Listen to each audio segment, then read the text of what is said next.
What if the greatest epidemic the earth has ever feared has already infected the human race? What if human beings have been deceived into believing that fear is love, that war is peace, and that slavery is freedom? We're at war with the most dangerous enemy that has ever faced mankind in his long climb from the swamp to the stars. And it's been said if we lose that war, and in so doing lose this way of freedom of ours, history will record with the greatest astonishment that those who had the most to lose did the least to prevent its happening. Well, I think it's time we ask ourselves if we still know the freedoms that were intended for us by the founding fathers. Somewhere a perversion has taken place. Our natural unalienable rights are now considered to be a dispensation of government, and freedom has never been so fragile, so close to slipping from our grasp as it is at this moment. Whether we believe in our capacity for self-government or whether we abandon the American Revolution and confess that a little intellectual elite in a far distant capital can plan our lives for us better than we can plan them ourselves, you and I have a rendezvous with destiny. We'll preserve for our children this, the last best hope of man on earth, or we'll sentence them to take the last step into 1,000 years of darkness. This is the story of your enslavement, how it happened, and how you can finally regain your freedom. This is Aldous Huxley, a man haunted by a vision of hell on earth. A searing social critic, Mr. Huxley, 27 years ago, wrote Brave New World, a novel that predicted that someday the entire world would live under a frightful dictatorship. Today, Mr. Huxley says that his fictional world of horror is probably just around the corner for all of us. Mr. Huxley, in your new essays, you state that these various enemies of freedom are pushing us toward a real-life brave new world, and you say that it's awaiting us just around the corner. First of all, can you detail for us what life in this brave new world which you fear so much, or what life might be like? Well, to start with, I think this kind of the dictatorship of the future, I think will be very unlike the dictatorships which we've been familiar with in the immediate past. I mean, take another book prophesying the future, which was a very remarkable book, George Orwell's 1984. Well, this book was written at the height of the Stalinist regime and just after the Hitler regime. And there he foresaw a dictatorship using entirely the methods of terror, the methods of physical violence. Now, I think what is going to happen in the future is the dictators will find, as the old saying goes, that you can do everything with bayonets except sit on them. That if you want to preserve your power indefinitely, you have to get the consent of the ruled. And this they will do partly by drugs, as I foresaw in Brave New World, partly by these new techniques of propaganda. They will do it by bypassing the sort of rational side of man and appealing to his subconscious and his deeper emotions and his physiology even, and so making him actually love his slavery. I mean, I think this is the danger, that actually people may be in some ways happy under the new regime. If you want to preserve your power indefinitely, you have to get consent, you have to get consent, you have to get consent.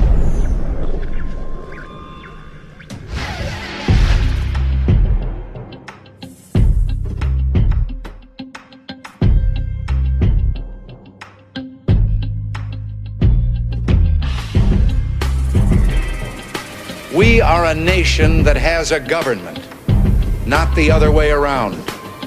And this makes us special among the nations of the earth. Our government has no power except that granted it by the people.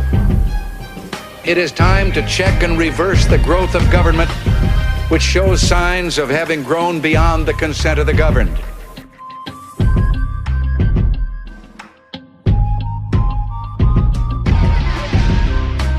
The doctrine of natural rights was most prominently laid out by Thomas Jefferson in the Declaration of Independence right at the beginning of the document. We hold these truths to be self-evident, he wrote, that all men are created equal and that they are endowed by their Creator with certain unalienable rights, that among these are life, liberty, and the pursuit of happiness. This is probably the most famous phrase in the English language. But the words that immediately follow may be the most important. Here's what it says. To secure these rights, governments are instituted among men, deriving their just powers from the consent of the governed.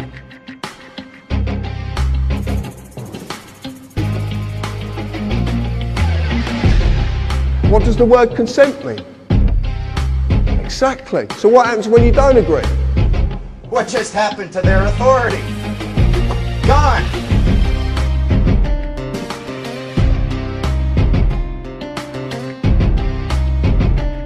Government of the people and by the people sets a single standard for all who would hold power. You must maintain your power through consent, not coercion. Consent, consent, not coercion, not coercion, not coercion, not coercion.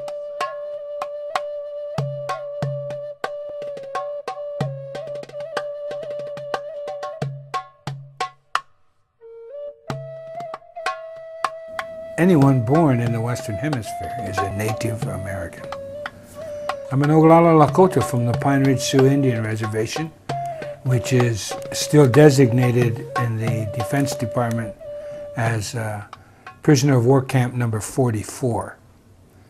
You see, Indian people, we don't have any rights, any constitutional protections on the reservation whatsoever.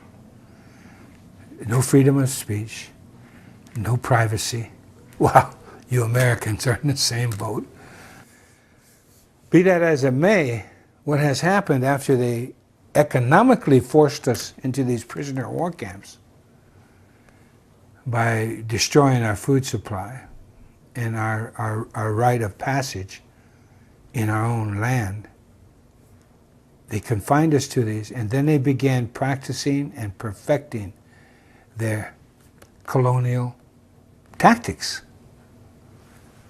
What has happened is now America, because of the irresponsibility of your forebears and the irresponsibility of yourselves, you are now on one huge Indian reservation.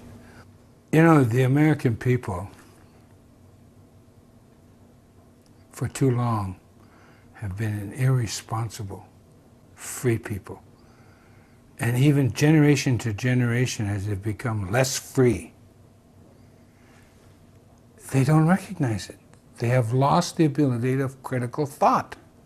In order to regain critical thought, all you have to do is read your Constitution and then look at the laws that govern you, especially from the federal perspective.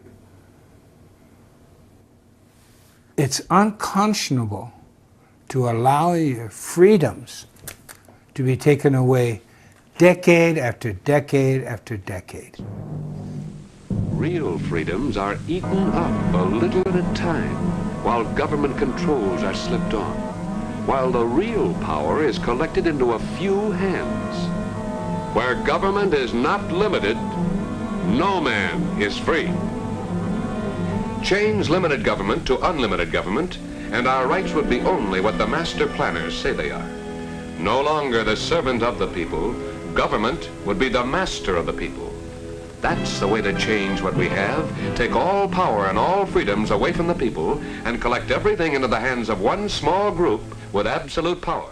What is at stake is more than one small country. It is a big idea, a new world order.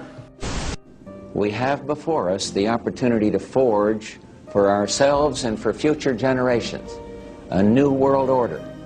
A world where the rule of law, not the law of the jungle, governs the conduct of nations.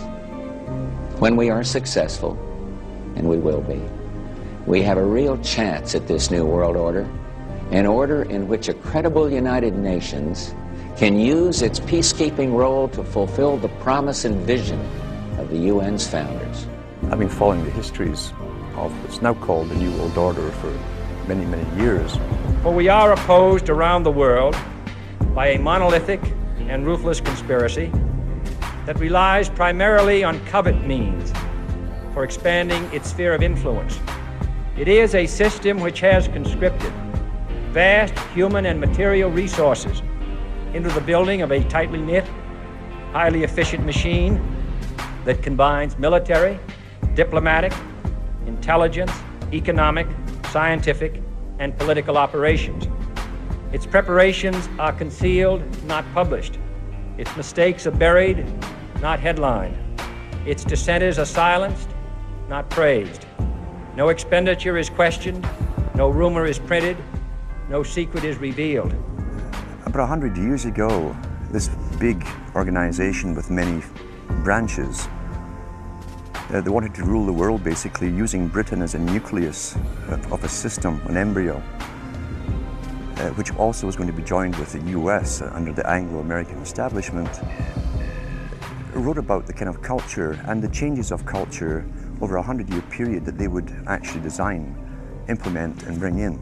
But if you can get people to consent to the state of affairs in which they are living, the state of servitude, the state of being, having their differences ironed out and being made amenable to mass production methods on the social level, if you can do this, then you are likely to have a much more stable, a much more lasting society, a much more easily controllable society than you would if you were relying wholly on clubs and firing squads and concentration camps. Do you think it's possible somewhere down the road to see a North American Union that might merge into some sort of a global governing body?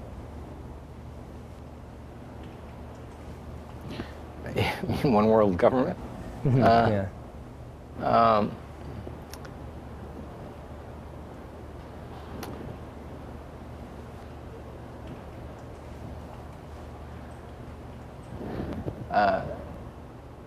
The goal of this web is to change society in every country to create a global fascist communist dictatorship based on a world government that would dictate to every country, a world central bank that would dictate all world finance in every country, a world currency, just electronic, not cash, a single world currency, a world army to impose the will of the world government, and a microchip population, which people absolutely laughed at when I came out with that, well, I don't know, 15 years ago or more, but no, they're not laughing anything like so much now because all these things are starting to happen. In 1965, David Rockefeller gave a speech to the International Industrial Conference in San Francisco, where he said, "We have entered upon an era in which interdisciplinary cooperation on a worldwide basis must be the cornerstone of accomplishment. Each of us has the duty to fashion his own contribution to fit the grand design of a global community. For many of us, the marketplace of tomorrow will be no less than this whole planet of Earth. What we do will manifest itself in ways that we cannot foretell, and it will have an unforeseen impact upon individual lives and whole societies. What we are is God's gift to man. What we become is man's gift to God." These boys tend to publish the world that they saw coming into view, and they wrote it in their own hand, basically. They told us where they were taking the world. And when you start studying these things about the age of 14, 15, or even younger, and reading their books, and you live long enough, you will see that the world has turned out exactly as they planned. This can't be coincidence. And who can really write up a wish list and make it happen globally, unless there is an organization very, very powerful, probably the only organization really on the planet, an organization that can fund all sides, all oppositions, and using this synthesis of conflicting parties, they can literally make the world come into view as they planned. You are an old man who thinks in terms of nations and peoples. There are no nations. There are no peoples. There are no Russians. There are no Arabs. There are no third worlds. There is no West. There is only one holistic system of systems. One vast and immane, interwoven, interacting, multivariate, multinational dominion of dollars. It is the international system of currency which determines the totality of life on this planet. That is the natural order of things today. You get up on your little 21-inch screen and howl about America and democracy. There is no America. There is no democracy. We no longer live in a world of nations and ideologies, Mr. Beale. The world is a college of corporations, inexorably determined by the immutable bylaws of business. The world is a business, Mr. Beale. It has been since man crawled out of the slime. And our children will live, Mr. Beale, to see that perfect world in which there's no war or famine, oppression or brutality. One vast and ecumenical holding company for whom all men will work to serve a common profit, in which all men will hold a share of stock, all necessities provided, all anxieties tranquilized, all boredom amused. Manufacturing consent. What is that title meant to describe? Well, the title is actually borrowed from a book by Walter Lippmann, written back around 1921, in which he described what he called the manufacture of consent as a revolution in the practice of democracy. What it amounts to is a technique of control. And he said this was useful and necessary because the common interests, the general concerns of all people, elude the public. The public just isn't up to dealing with them, and they have to be the domain of what he called a specialized class. Notice that that's the opposite of the standard view about democracy. There's a version of this expressed by the highly respected moralist and theologian Reinhold Niebuhr, who was very influential on contemporary policymakers.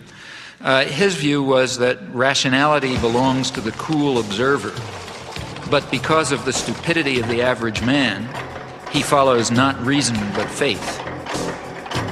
And this naive faith requires necessary illusion. CNN projects that Barack Obama will be re-elected President of the United States. He will remain in the White House for another 4 years because we project he will carry the state of Ohio. By carrying Ohio, he wins re-election. What we have to look at is the president is the chief executive officer of this corporation called the United States of America. What did you just say? The president is the chief executive officer of this corporation called the United States of America.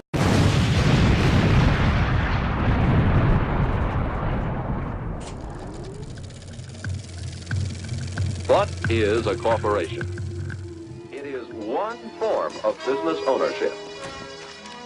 It's a group of individuals working together to serve a variety of objectives, the principal one of which is earning large, growing, sustained, legal returns for the people who own the business.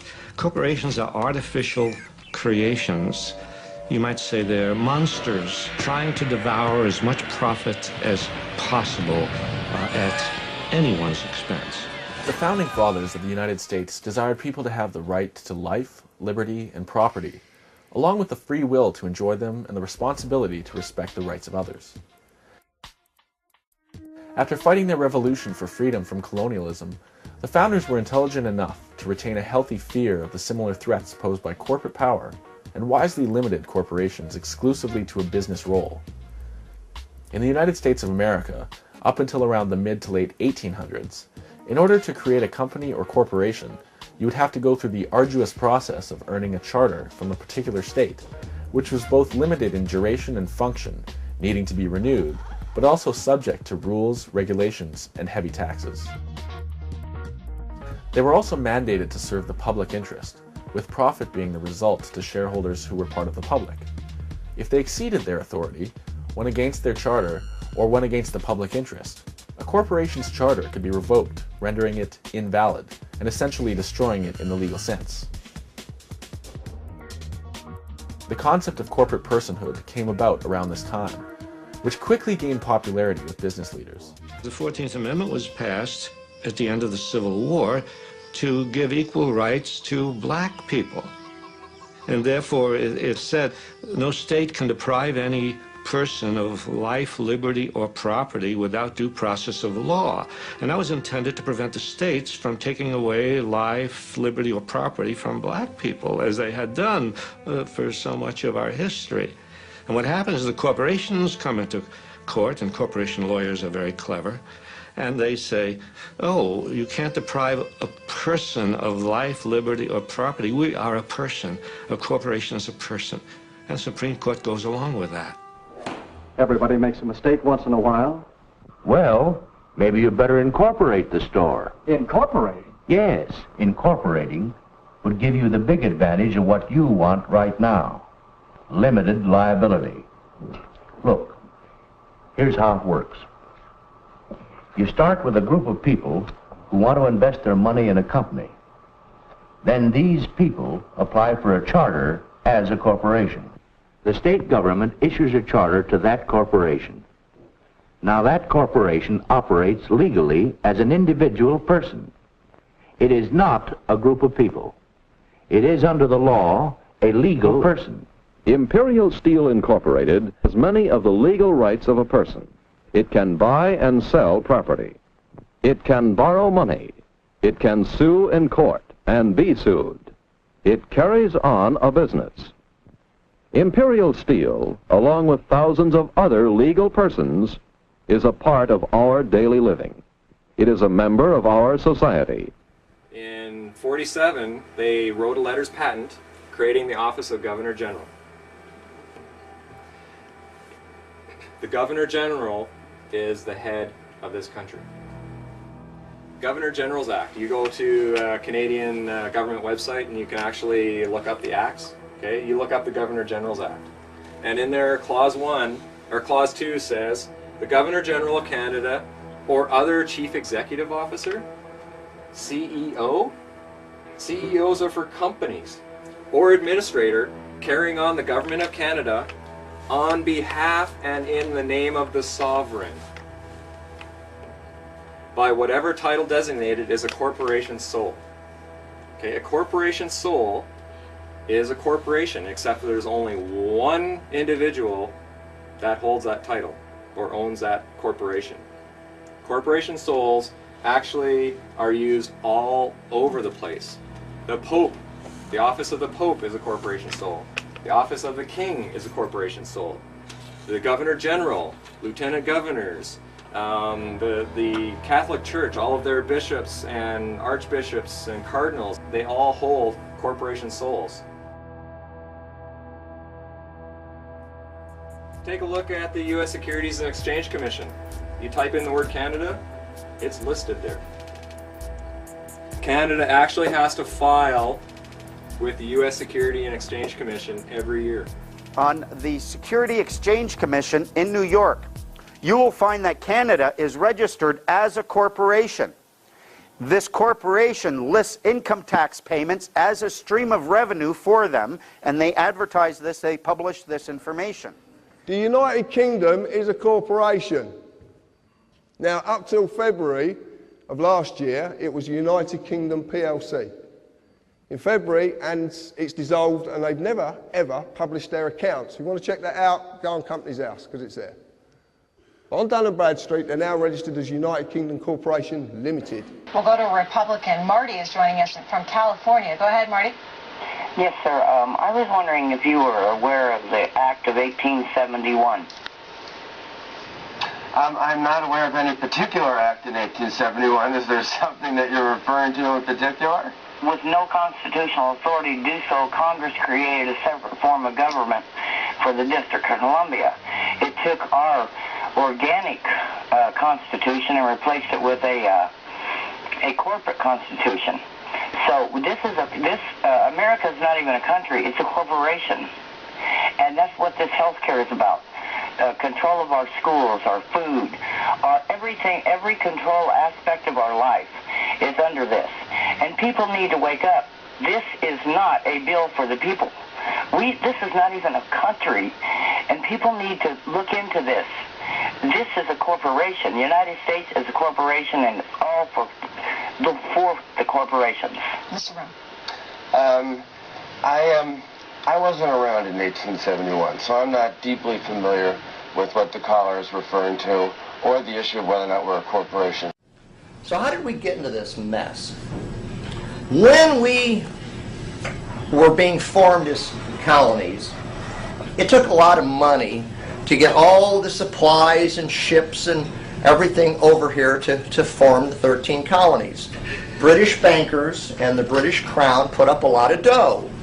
Well, they were happy to put up the dough because as long as they owned the colonies, they knew that the resources of this over here would pay them back a very good return on their investment. But when we broke away from them, now they had no return on their investment, and they had a legitimate claim of debt against us. If we weren't going to be theirs anymore, we needed to repay them for what they had invested to get the colony started. It was a legitimate debt that we owed when we were formed. There are sentences in the Constitution that read that the debts under the Confederacy are continued under this Constitution. So the Constitution is also an agreement of debt to the British and to the French, because we asked the French to help us defeat the British, and they wanted to be paid back for their military expenditures. So we basically were broke when we became a country, and what we didn't know, or I didn't know, is that the bank note when other countries loan to a country is a 70-year note. So the 70-year note comes due when Lincoln is president. They don't have the money under Lincoln to pay off the note.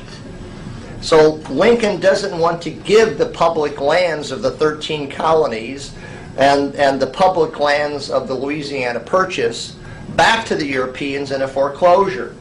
He'd rather have that not happen on his watch. So he says to the European bankers, can we renegotiate the loan? And they said, well, we might do that, but we're going to want some upfront money, we're going to want better terms, and we're going to want more collateral. Under Lincoln, there were now 34 republics, many of which were not, part of the original 13, weren't part of the Louisiana Purchase. And he went to them because what the European bankers wanted was they wanted the public lands of all 34 republics to be held as collateral against the new national debt for the next 70 years. Well, when the southern states heard that they were being asked to do this in a war that they hadn't fought in for collateral to bankers, and they didn't like the terms, they basically said we're not going to do it, and they seceded. The real reason for the Civil War and the secession of the states was over the collateralizing of the public lands of those republics. Slavery might have been an issue and various other things. State rights was involved in it, but it was really over the collateralizing of the public lands, and they weren't going to do it. They were done. They were done being pushed around by basically the international bankers. And they decided to leave the Union. And they had every right to do that because they were sovereign individual nation states. They had the right to leave or break the contract because that's what the Constitution was. They call it a compact, but ultimately it was just a contract between the states. When the southern states walked out of Congress on March 27, 1861, the quorum to conduct business under the Constitution was lost. The only votes that Congress could lawfully take under parliamentary law were those to set the time to reconvene, to take a vote to get a quorum, and to vote to adjourn and set a date, time, and place to reconvene in a later date or a later time. But instead, Congress abandoned the House and the Senate without setting a date, and that's called sine die. Now Lincoln has a problem. He no longer has a quorum to convene Congress. He can't renegotiate the loan because he has no power to pass any laws. Congress actually ceased to exist. And in fact, they no longer even had the ability to declare war. So in 1861, on March 27th, Congress disappeared. The lawful Congress disappeared. A little less than a month later, a man that was claiming to be president of the United States, Abraham Lincoln, issued Executive Order 1. Why do I say claiming to be president? Because he was no longer president. When the contract called the Constitution ceased to exist, so did the United States. The United States only existed because of that contract, because of the Constitution. So Abraham Lincoln issues Executive Order 1.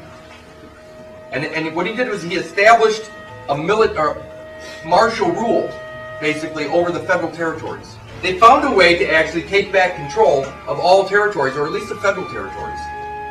And that's what Abraham Lincoln did on April 15th. Now, everybody knows what April 15th is today. Yeah. It's the day you guys all pay your taxes.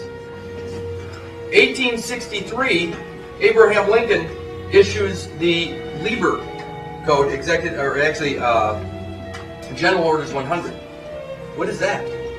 Well, go home, Google it, and then you'll start reading about your government.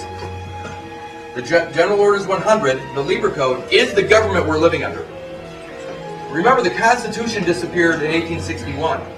But in 1863, they needed some way to govern the territories, the federal territories. And they did that through General Orders 100. Go home, look up the Lieber Code, that's L-E-I-B-E-R, the Lieber Code, or General Orders 100. Look it up, and you will see your government. You'll actually read it and go, wow, you know what, there's more things going on in here than I thought. It's a military government. Remember, the dictatorship was established in 1861. Because there was no true Congress, and there was no president. Also in 1863, the Supreme Court was abolished. Why would they need a Supreme Court when there was no Constitution? The Article 3 judiciary didn't exist anymore, so why should they pretend they need the Supreme Court? They reestablished a new Supreme Court in the District of Columbia that they controlled completely. But it's not the same Supreme Court. In 1865, the second 13th Amendment was created. Why? Because the first 13th Amendment was the amendment that didn't allow attorneys to hold office. You couldn't have a title of nobility with the original 13th Amendment. That was still part of the original organic Constitution. What did they replace it with? In 1865, the one that everybody talks about being so good. It was the freeing of the slaves. That's what they say. No, that's not what happened. The 13th Amendment was not about freeing slaves. It was about creating a government where voluntary servitude was a possibility. In 1870, the 15th Amendment was passed. What amendment is that? That's the amendment to the legal right to vote. Legal right, not lawful, legal right to vote. What did they do? They made it so you had to register to vote to participate in their legal system. Did you need to register prior to that? No. You actually had a right to participate. Now you had to register. In fact, what did they say? Voting is a privilege. It is. It's not a right. It's a privilege in their world. And they've made it a privilege. And you know what? What can you do with a privilege that you can't do with a right? Take it away. Also in 1870, something really important happened. The Department of Justice was created. Why? Because there was no Article 3 judiciary. They needed some semblance of law. But it says Department of Justice. Under what does the Department of Justice fall? The executive. The executive branch. It's a department under the executive branch. So who's in control of the legal system? The president. The dictator. This is pretty sad stuff. That was in 1870. And ultimately, who's the top law enforcement officer in their system? The Attorney General? The Attorney General, right? In the Department of Justice? Yeah. Okay. So it doesn't have anything to do with the Supreme Court or anything like that? No, it's the Attorney General. In 1871, then, a new private municipal corporation was created under the Organic Act. And this new private municipal corporation had a charter, a document of incorporation. And that was called the Constitution of the United States of America. It's a private corporate charter. This is not the Article 6 Constitution that says this Constitution, the one that was written in 1789. It was the Constitution that was assembled and put together in 1871. It's not this Constitution that they speak of in Article 6 of the Constitution, the original Constitution. It's a Constitution that resembles this Constitution.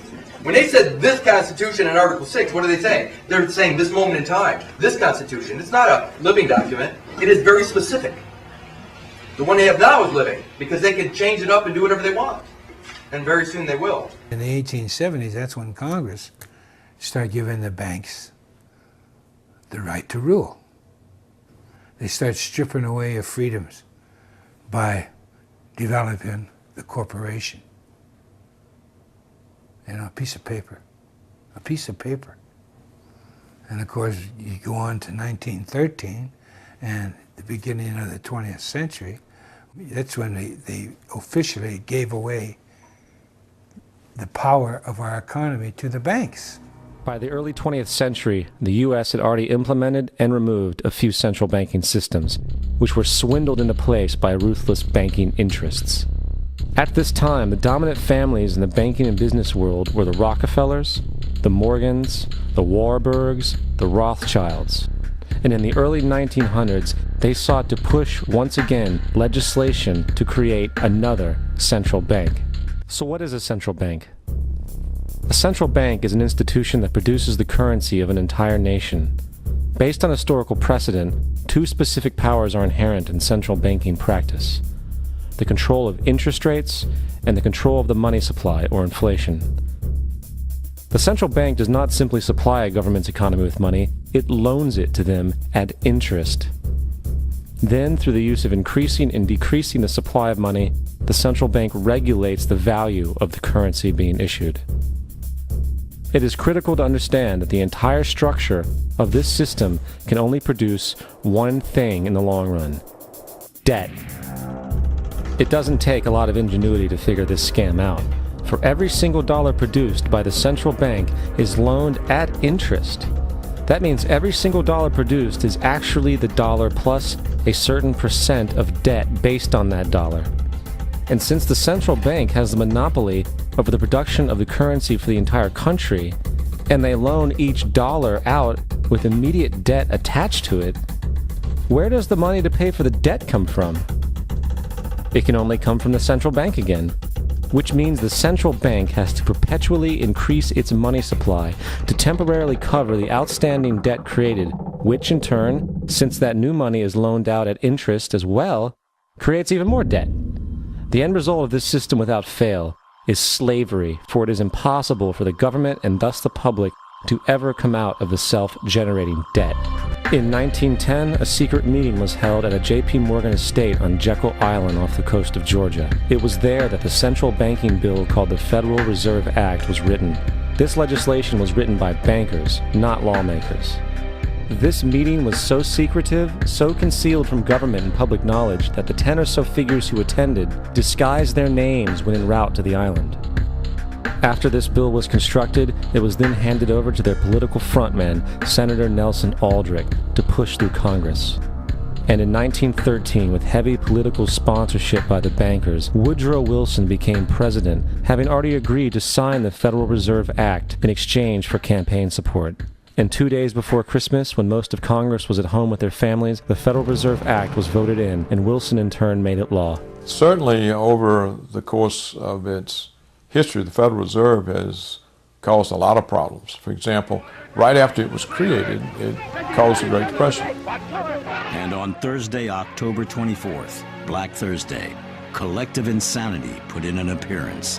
In just a few hours, 13 million stocks were suddenly dumped on the market, by panic-stricken shareholders who didn't even know at what price they'd sold their shares.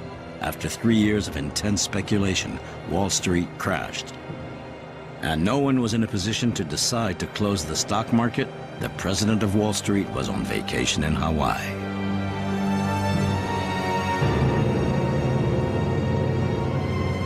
The speculative bubble burst, causing financial panic. Through a domino effect, the whole of the stock market collapsed.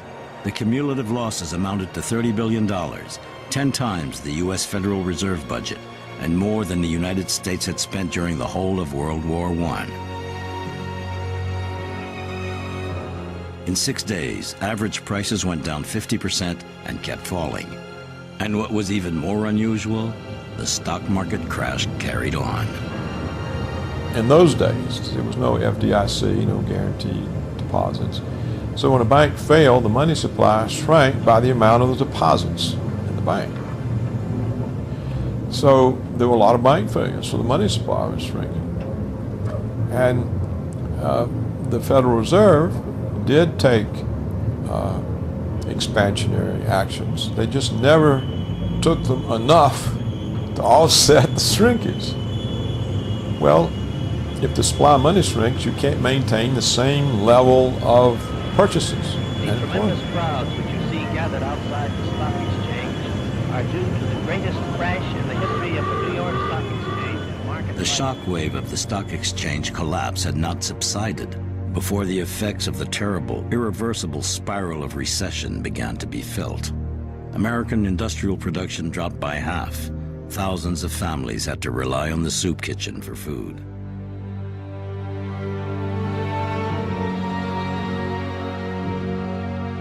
America's sturdiest strongholds collapsed after the Wall Street crash. It was in stark contrast to the recent period of rapid growth. 1 worker in 5 was unemployed. The population seemed anesthetized. In New York, where every month 17,000 families were put on the streets, hundreds of thousands of unemployed, including many white-collar workers, struggled to survive, trudging through the cold for hours just to get a bowl of soup and a piece of bread. I pledge myself to a new deal for the American people.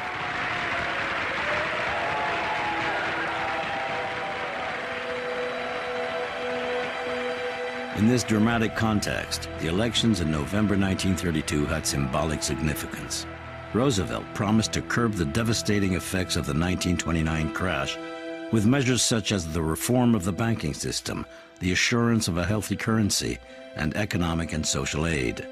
But what convinced the voters was, to his despair, his rather hasty promise to repeal the amendment which prohibited the consumption of alcohol, in other words, the end of the prohibition. Franklin D. Roosevelt won with 23 million votes, compared to Hoover, who only obtained 16 million.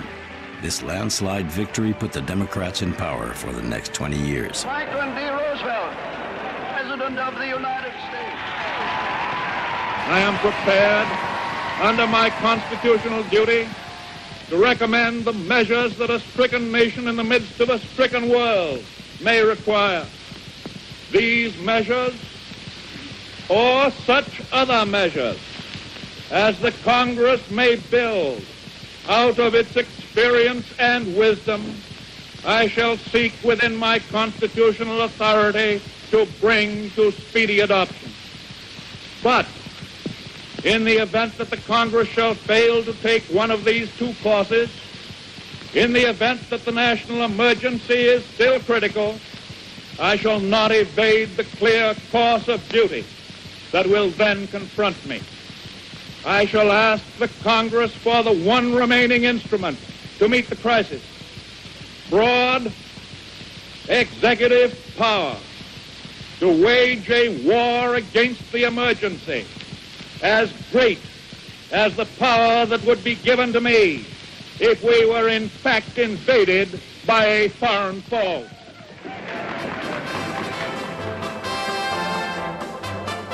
Preceded by a big show, Roosevelt launched his program to fight the effects of the Great Depression and to give a new boost to the American economy, which had been ravaged since the 1929 stock market crash. $5 billion were allocated to fight unemployment.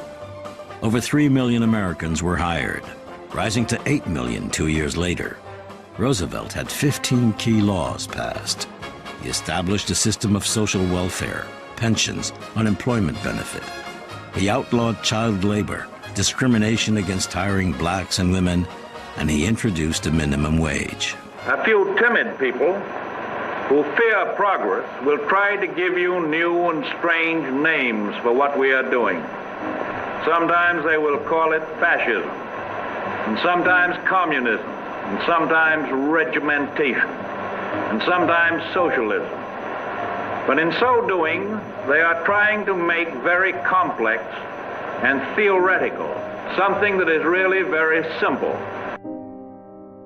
Hitler has often protested that his plans for conquest do not extend across the Atlantic Ocean, but his submarines and raiders prove otherwise.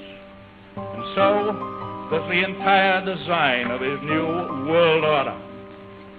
For example, I have in my possession a secret map made in Germany by Hitler's government, by the planners of the new world order. It always comes as a shock when people realize that some of the greatest mass murderers of history and greatest tyrants of history were actually supported and funded by very wealthy financiers and forces in the United States and in Great Britain. They sometimes go very closely hand in hand.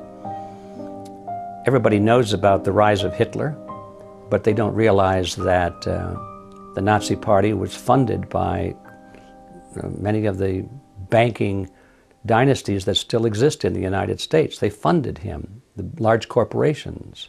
They went into partnership with some of the German corporations. They called it IG Farben. It was a cartel. And they put up tremendous amounts of money as investment into the Nazi war machine. Hitler had a dream that his big business should dominate the world. He called his dream the New Order. Foreign big business was weakened during the war, and today American big business is the strongest. And they have a dream to dominate the world. With the rise and fall of the Third Reich, Europe lay in ruins.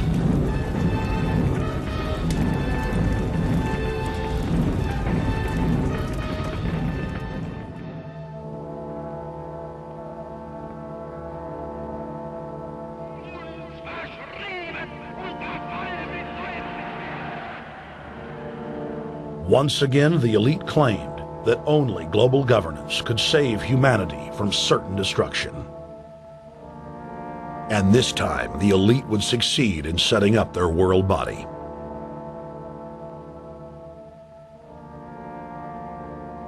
In April of 1945, at the Presidio Naval Base in San Francisco, the United Nations was founded by the victors of World War II. The United Nations complex was then built in New York City on land donated by John D. Rockefeller. The Royal Institute for International Affairs, which has branches in every country in the world, they set up the United Nations. They said in their own writings, from the earliest times to the present, the world they're bringing in is to be a world where everyone who is born, or would be allowed to be born, would be born to serve the state. In the early 1900s, Colonel Edward Mandell House had this to say in a private meeting with President Woodrow Wilson.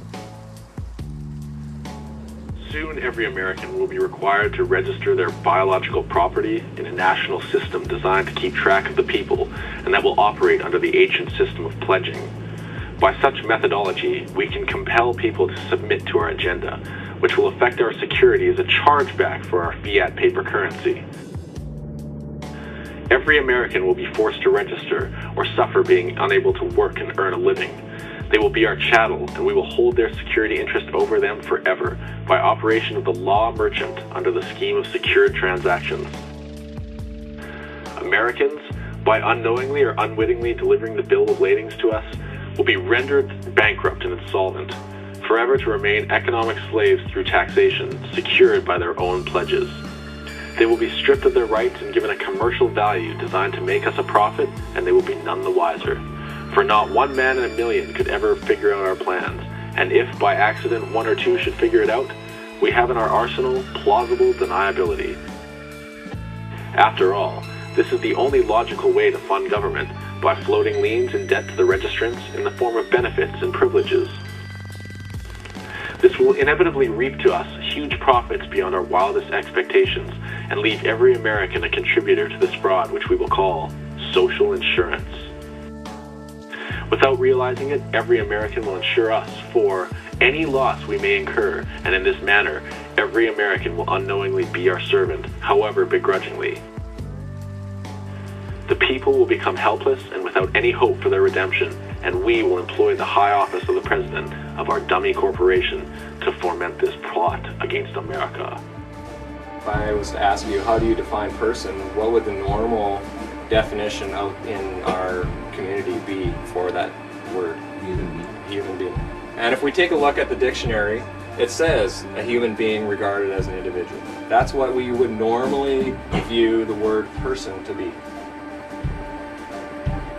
In law, okay, now we're using their words. Whenever you're dealing with corporations and the government and all that kind of stuff, person means an individual or incorporated group having certain legal rights and responsibilities.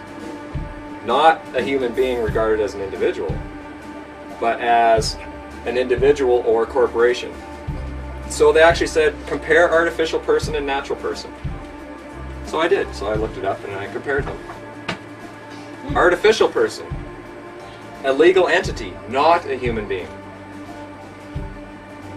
Natural person, a natural person is a human being that has the capacity for rights and duties. We, as sovereign human beings, are a higher life form than a corporation.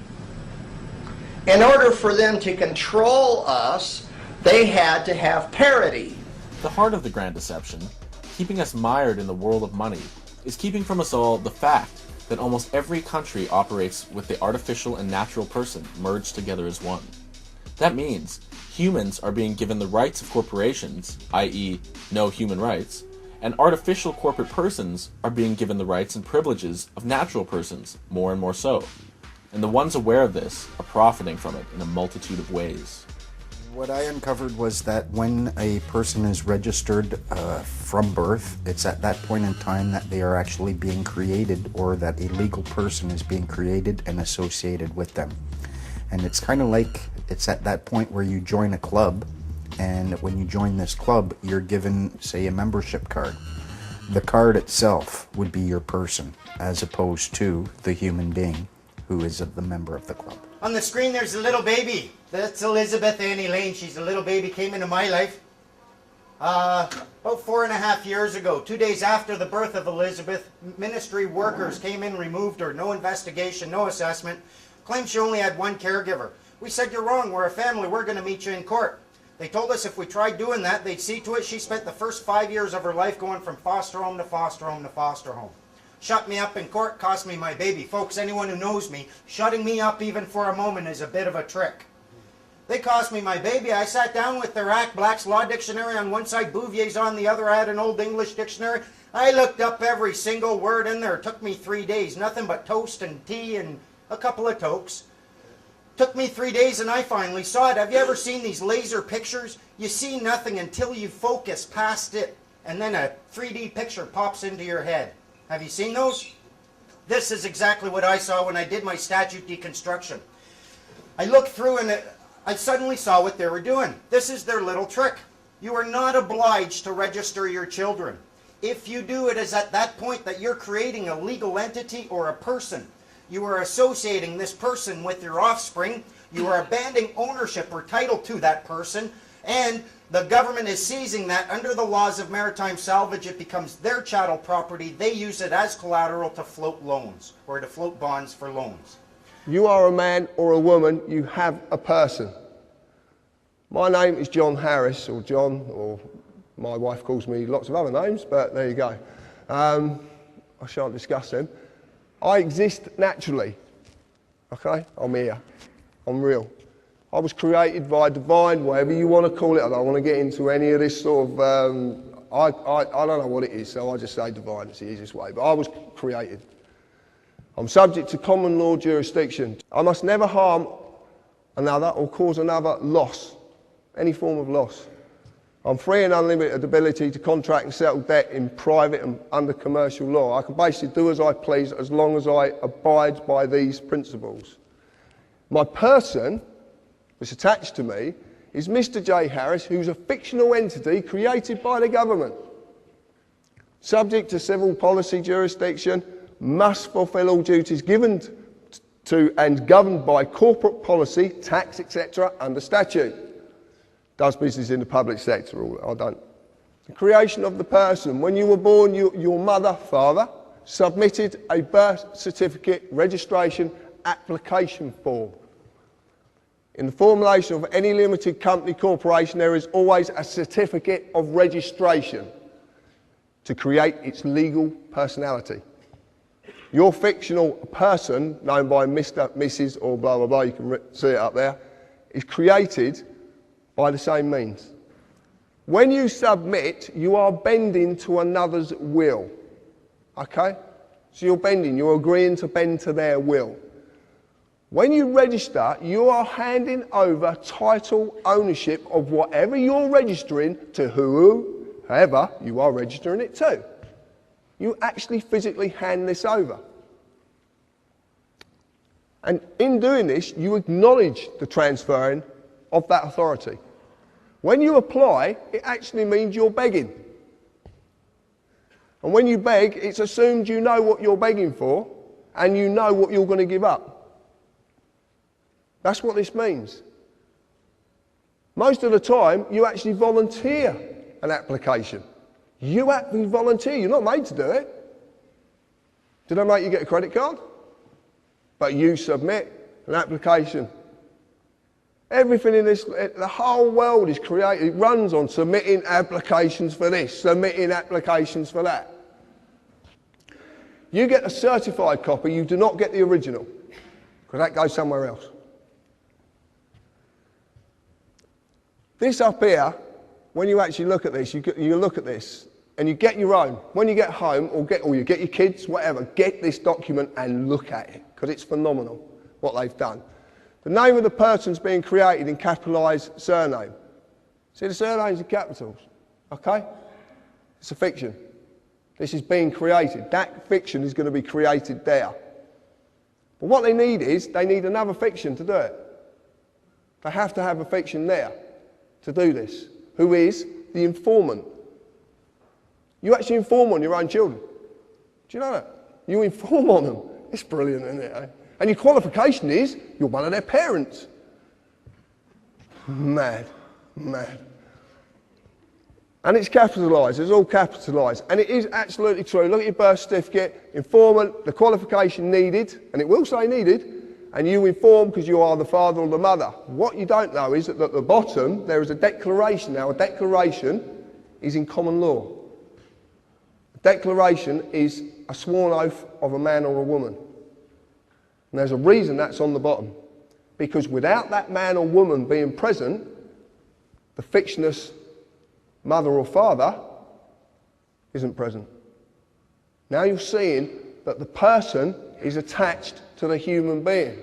But to do this, they need the human being to be there. That's why there's a declaration at the bottom of it. And this, it says it quite simply. You have to be present to represent the person needed to create the new person's legal personality. I know it's a tongue, believe me, it's mind-boggling, but it really is. This is what we've found. And it all makes sense. That's the point. This is what I want to tell you about it. And then you register it to a corporation. The General Register Office. Get your birth certificate and lift it up and you'll see GRO. It's a General Register Office. That's who you're registering it to. Adele is known for being low pro, and now that she's a mother, she wants her baby to be low pro too. The Sun reports that the singer is set to face a penalty of 1,000 British pounds for not registering her son within a 42-day deadline. A source told the newspaper, quote, "Most parents register their baby within a couple of weeks because it's the nice thing to do. There's loads of reasons why parents are late and millions of couples don't bother for ages." But cops won't bang down doors or anything. Adele and her fiancé Simon Konecki will start receiving warning letters within the next few weeks. Notice requiring a qualified informant to give information for the registration of a birth. I'll read you a bit of that just so we can get into the mood. To my wife, at the address, on the date. Under Section 2 of the Births and Deaths Registration Act 1953, the duty is placed on you to give information to me of the particulars required to be registered concerning the above birth within 42 days of the date of that birth. It appears that you have failed to discharge this statutory requirement. Now, therefore, in pursuance of the above Act, I hereby give you notice and require you to attend personally the Register Office, Civic Centre, Newcastle, on the date, to give information to the best of your knowledge and belief of the particulars required to be registered concerning the birth and to sign the register. I shall be in attendance at the place appointed on the following days at the following times. List of dates when the registrar is available for the meeting. If you fail to comply with this requisition, you will be liable for prosecution. And just the bollocks on the bottom, reiterating the same. It's a punishable offence to disobey this statute, etc., etc. So that's what prompted the conversation, and this is what we said. Declaration of denial of consent to register children, strictly private and confidential. We, the authorised representatives for the legal persons, my name and my wife's name, do hereby declare that the following is a verified plain statement of the facts as we perceive them. Let it be known by all concerned, interested and affected parties that 1. We have been granted irrevocable superior guardianship rights over our children by the Creator of the universe. 2. We have accepted irrevocable power of attorney over our children's well-being and property until the 18th anniversary of their birth. 3. 4. On behalf of our children, we have settled their entire legal estate into a private trust which is administered for their maximum benefit. 4. The property settled into said private trust includes without limitation any and all information pertaining to the existence of our children, strictly precluding the disclosure of the details of their birth to any party whatsoever. 5. Any and all disclosures of information pertaining to the existence of our children would represent a breach of the aforementioned private trust, and all those parties responsible for said breaches will be liable for charges of £30,000 sterling or functional currency of the United Kingdom per occurrence. 6. We do not recognise or consent to any perceived obligation, whether statutory or otherwise, to register the births of our children under any circumstances whatsoever. 7. As trustees of the aforementioned private trust, we affirm jointly and without division that we refuse to grant our consent and or authorisation of the registrar or any other individual, organisation or legal entity to register information pertaining to the birth of our children under any circumstances whatsoever. And then it's just the declaration and both our autographs and the seal. So, now, what would you imagine happened after we sent that? There's no title on it, but it should be called, "Now look here!" Dear Mrs. Title she doesn't recognise, I have written to you on a number of occasions regarding the registration of the birth of your daughter. Well, that's 30 grand for a start. She was born on the 11th of June 2010 at the place of birth. Well, there's another 30 grand. I have no alternative but to report your failure to register the birth to the Registrar General. That's the Chief Registrar of the entire Crown jurisdiction here. I have been instructed by him to send you a further requisition which is duly enclosed. They sent a repeat of the one I just read you. I note the responses from me, however, and I must emphasise that in accordance with the law, the primary responsibility for the registration of birth lies with the mother of the child, and failure to do so will lead to prosecution. Threatening my wife, trying to get to her, trying to say, well, no, he's going to get you into trouble. Please contact this office immediately with a view to make a convenient appointment. Telephone number is blah, blah, blah. I urge you to respond in a positive manner to this request, as your daughter will face considerable difficulties in the future if she does not have a birth certificate. I look forward to seeing you in the near future. Signed by the registration officer. So, I wrote well, I was ready with a conditional acceptance. In the terms of this conditional acceptance would basically prove that we weren't granted the things that we were granted, that we acknowledge in the declaration that I just read you, prove that there's a benefit in registering for our daughter, and prove that we have consented to the statutory authority that you claim over us. And of course, he couldn't do it. He couldn't do it. Now, I also pointed out to them that in the unlikely event that we were found guilty of giving them the information that they are requisitioning from us, they would be liable for the charges that had already been levied. But if we were found guilty by a competent court, we would be more than happy to pay the fine of £2 per occurrence. They didn't write back after that. I was raised to respect authority, follow the authority, and do as they say. And I think most people were brought up that way. What I've learned, though, is that that authority is based 100% on our consent to being governed. And I found a Supreme Court ruling that says that the consent of the governed is a foundational principle of democracy. Now, what's consent? Does that imply that you have a choice whether you're going to agree to that or not? And I would suggest that the answer is yes. So we all have free will choice to consent to being governed. When we do that, then we've given them permission to use their authority over us. So when we used our free will to apply for or register for something, we gave them permission to create a corporation to interact between the man and the system. And it's that corporation that the system acts upon. But because we don't know who we are, we assume or we think that that is us. So when you take a look at your credit card or take a look at your driver's license or your birth certificate or any of that kind of stuff, a lot of people, and including myself, thought that that was actually me. And that's not true. So when the courts are acting upon it, all they can really act upon is the corporation. And the only reason they can act upon the man is because we agree to be the representative of that corporation and bind ourselves to the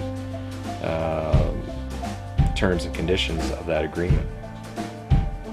But we can say no at any time. This is what they don't want you to know. You can actually just say no to them. Somewhere along the lines, we lost it. When we were kids, when you were a 5-year-old, a 7-year-old child, you had what it takes to say, no, you are not the boss of me. You're not the boss of me.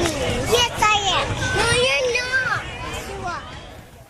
But somewhere in high school, we've lost it so that now we're just, oh, everyone's the boss of me. The court, the government, every police officer. What happened so that we lost the ability to say, you're not the boss of me? I think they did it when they got everyone to become a government employee. And then that's this way, where normally they would be our servants and we would be in charge of them. They tricked us all into getting social insurance numbers. These numbers identify us as a government employee. We're receiving benefits, as they call them, and therefore we are bound by the rules that bind all government employees. And so they've tricked us. We're a nation of people employed by the government, bound by the rules that the government makes, but only because we are employed by them. You are all sinners. You have a social insurance number. Do you know what that means? You sinned. You're collateral to them. Close. It was a rhetorical question. They have ruled, they identify it. When you go in there, they call that social insurance number an employee identification number. If you want to pay into the Canada Pension Plan, you need a social insurance number. The courts have ruled payment into a pension plan is prima facie evidence of employee status. Only employees pay into a pension plan. They'll tell you you need this number to work legally in Canada. Change the in to for and you're closer to the truth. You're working for Canada. If someone tells you, I work legally in Walmart, are they not also then automatically working legally for Walmart? The fact is, your social insurance number means you are all government agents. When I hear you complaining about the government, I don't hear citizens complaining about their lawful government. I hear employees bitching about their employer. You go into Walmart, a Walmart employee, he's going to have certain rules that he's not allowed to do things. He can't come in and have alcohol on his breath. Who says you can't go into Walmart after having a couple of beer? You don't work there. All of these rules that they use, the Income Tax Act, that's why you have to pay income tax. If you go to a temporary job placement agency, they will set you up with a job, but now you have to pay them a portion of what you earned. Why? Because you were working as an agent for them. That's why you have to pay income tax to the federal government. You are working as a federal agent under a contract for service instead of a Freeman under a contract for hire. Please? You just want me to come running up to kick that ball so you can pull it away and see me land flat on my back and kill myself. This time you can trust me. See? Here's a signed document testifying that I promise not to pull it away. It is signed. It's a signed document. I guess if you have a signed document in your possession, you can't go wrong. This year I'm really gonna kick that football.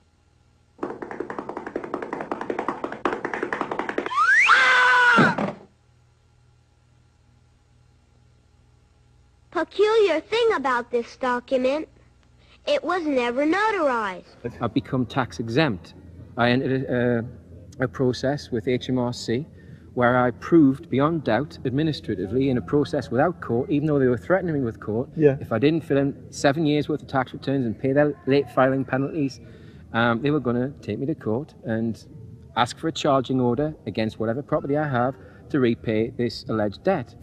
Much along the same lines as why we made the declaration with regard to our daughter, I decided that I wasn't going to pay a penny in tax or late filing penalties, and I wasn't going to give any tax returns when I returned to the UK under any circumstances, and I was going to see how long it took for them to find me. Well, they found me and they sent me demands for a couple of years, which I initially ignored, and then I wrote to them explaining that I didn't believe that I had a liability, that they couldn't prove that I had one, and I made a declaration, it was called Declaration of Cancellation of Tax Registration. And in this declaration, and all of this is on Free the Planet, I declared that there was no evidence that proved beyond reasonable doubt that I could be deemed a taxpayer. I sent them an opportunity to cure their dishonour of the conditional acceptance that I already told you about, because they failed to provide the evidence that I was a taxpayer. And then they sent this one. Further to my colleague, Mrs. Langdon's letter to you of the 18th of March, I write now in response to your letter of the 9th of March. Initially, I would advise you that both the presumption and time deadline stated in the penultimate paragraph of your letter are not accepted, as I will explain. I am sure that you are as keen as I am to bring this matter to a swift conclusion. With this in mind, I will answer the points in your letter which are relevant to the matter in hand. This is the head of the Debt Management Office, by the way. You have been sent self-assessment tax returns for the years shown at the head of this letter because you are registered with HM Revenue and Customs, not anymore, as a self-employed person. I can see that you have filled in self-assessment returns in the past, for example, for the years 2001 to 2, 2002 to 3, and 2003 to 4, in which you have completed a self-employment page describing your trade as variously, etc., etc. There is no indication on any of these returns that you have ceased self-employment, and this is why you correctly continue to be issued with returns. Because you have not completed or filed these returns, you have been charged penalties upon which interest continues to accrue. Furthermore, when a taxpayer fails to meet his obligation to file a return, HMRC has the power to raise a revenue determination to estimate the liability due and unpaid. This determination is recoverable in law and can only be superseded by filing the return. There is no right of appeal against a revenue determination. There's the list, please. The legislative basis upon which these actions are based can be found at the following points in the Tax Management Act 1970, Section 28C, Section 93.2, Section 93.4.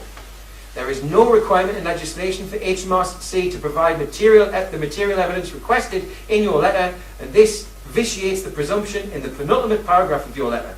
If this is still unclear, you may wish to seek advice from a qualified legal professional. You should now complete these returns, yada yada yada. Okay, so I just sent them a reminder. And I then received something a little bit unexpected. After the reminder that they just sidestepped all of the issues, and that they couldn't prove that I was a taxpayer, and that they couldn't prove that I'd had a benefit from anything I'd paid, and that they couldn't prove that anything I'd paid hadn't been spent on the illegal wars, I got sent from a different office the tax return for that year. So I sent it back. Refused for cause. That means at a 45-degree angle, in red, I printed on, because I got a template made on my computer, block capitals, red ink, refused for cause, without dishonour, without recourse, without prejudice, on the front, and I sent it straight back to them. I didn't hear anything back for a month. And then I got this. This is from a different office again. We have looked at your last tax return and do not propose to send you any more returns in the future. However, if there have been any changes in your financial circumstances since the information given in that return, they mean my declaration, or they change in the future, you must let us know straight away. That's pretty much it. The rest is just blabber. Nothing. Meaningless. In other words, they accepted that I was no longer liable for tax. I just proved that tax is voluntary. You have to volunteer to be a taxpayer. They presume that you are until you rebut it. Well, it's well and truly rebutted. Because that didn't come on its own. That came with another letter from a different office. Because you see, in the declaration I denied, when I cancelled the tax registration account, in the letter I denied HMRC the right to create any more negotiable instruments in my name. And in the end, they backed down completely and they said they were no longer going to come after me for tax returns. They cancelled my account upon my instructions and they refunded me the balance of my tax account, which I didn't even know existed. Now, it was only a little under £200, but that's what happened when I cancelled my account, which is my contract with HMRC. They can now no longer take anything from me because I'm classed as having no income, so I can't be taxed.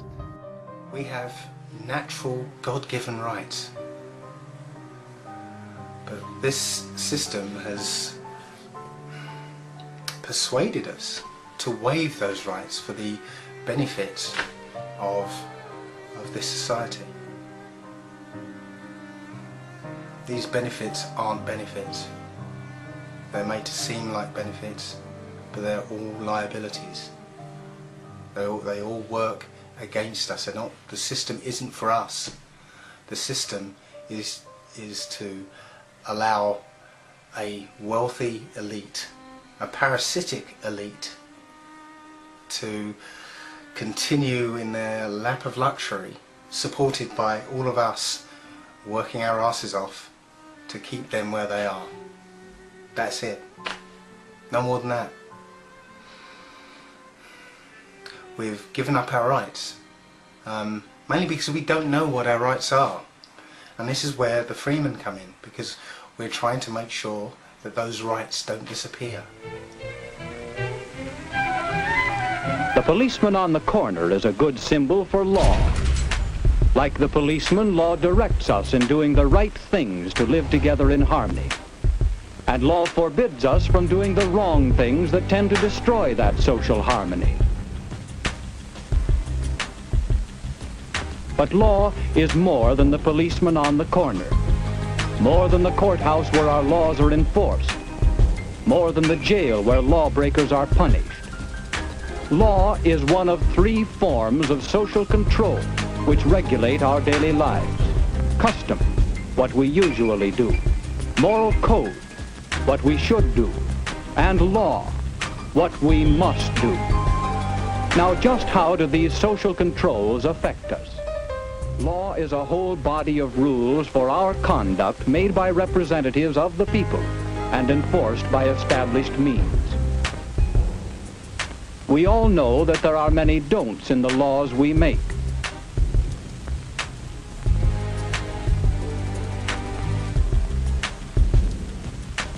Law prohibits what the majority decide is wrong.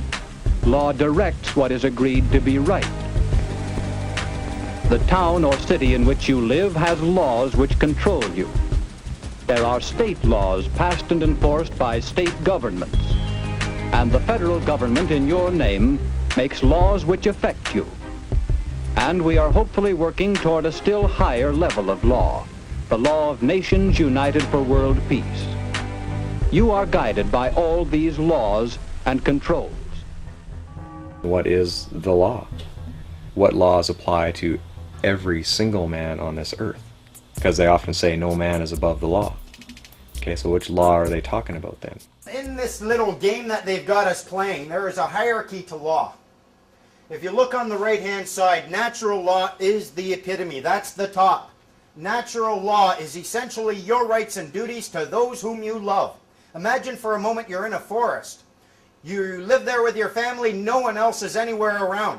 Your rights and duties to your family essentially boils down to the natural law. It's all about love. The natural law, what law is all about, it's all about fundamentally love. Below that you will have commercial law. Let's suppose in this forest there's now not just you with your family, there's another family, you live 100 miles away. Once a month you want to trade some of your berries for his fish. The commercial law now will deal with your transactions. And these commercial law has to do with trust. You need to be able to trust the people you're engaging in commercial actions with. Below that you have a common law. The common law, imagine for a moment in this forest where before you only had 2 people, now you got hundreds and thousands of families living here. You need a certain system, a certain structure that's going to allow all of these people the protection that commercial law will afford them. It boils down to compassion, and it boils down to the Magna Carta, which essentially said that the government within this structure are bound by their own rules. Everybody's familiar with Robin Hood. King John, you know, the tyrant, was actually real. The problem with King John is that he did not know how to fight a war, and he had no land to his name. So he ran to the Pope in 1213 and asked Pope Innocent III for some help. And what he did is he actually turned over the whole Kingdom of England to the Pope in return for support from the Pope so that he could fight his wars. So that little document essentially turned King John into the Pope's vassal, which means that he promised to be loyal to the Pope, and the Pope then owned everything in England. A couple years later, his barons cornered him and stuck a knife to him and said, you know what, we're not happy with the way you're treating us, we want you to sign this Magna Carta. But if I sign this, I shall be no king. You have given me 24 overlords. These 24 will see that you carry out the terms of the Magna Carta. You have no choice, King John, but to sign. So the Magna Carta was the basis of English law. That's right, Jet. And the basis of American law as well. The English Magna Carta became the model for the American Bill of Rights. This is the founding document for our human rights within our country, within Great Britain, within the United States, Australia, New Zealand, South Africa, any crown colony, their legal systems are based on this document. All of this side of the hierarchy of law, this all deals with your body as a human being. It has to do with your rights and your responsibilities and your duties as a human being in a common law jurisdiction. On the other side, you have statutes, you have regulations, bylaws, and orders. They don't act on your body at all. They only act upon your person. They only act in equity. And here's the thing. People who exist in equity and act in equity cannot exit equity. Grab something that's existing only in law, drag it into it, and then try affecting it. Equity is a bitch, as they say. And you can only enter into it voluntarily. No one can ever force you. That's why they're using applications, registrations, and submissions in your signature. A common misconception among people is that any rule or regulation that governs them falls under one category, law. But there are many other forms of law that people abide by without realizing that they simply do not apply to them. One of the predominant beliefs in modern culture is that licenses, permits, registrations, and other forms of documentation are required to operate motor vehicles, use public roads, build structures and establishments, engage in free enterprise, and much more. Sadly, these beliefs are based on little to no investigation whatsoever, and are false.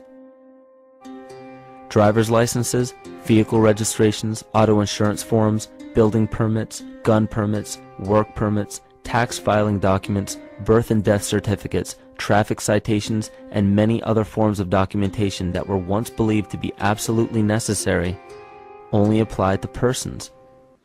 The corporate employees must get a man or a woman to represent the person before a contract can be formed. That's absolutely true. They will ask you your name, they'll ask you your address. When they get your address, they've got joinder. Because there could be 100,000 John Harrises in England. They need that address to get joinder, so they can prove who you are.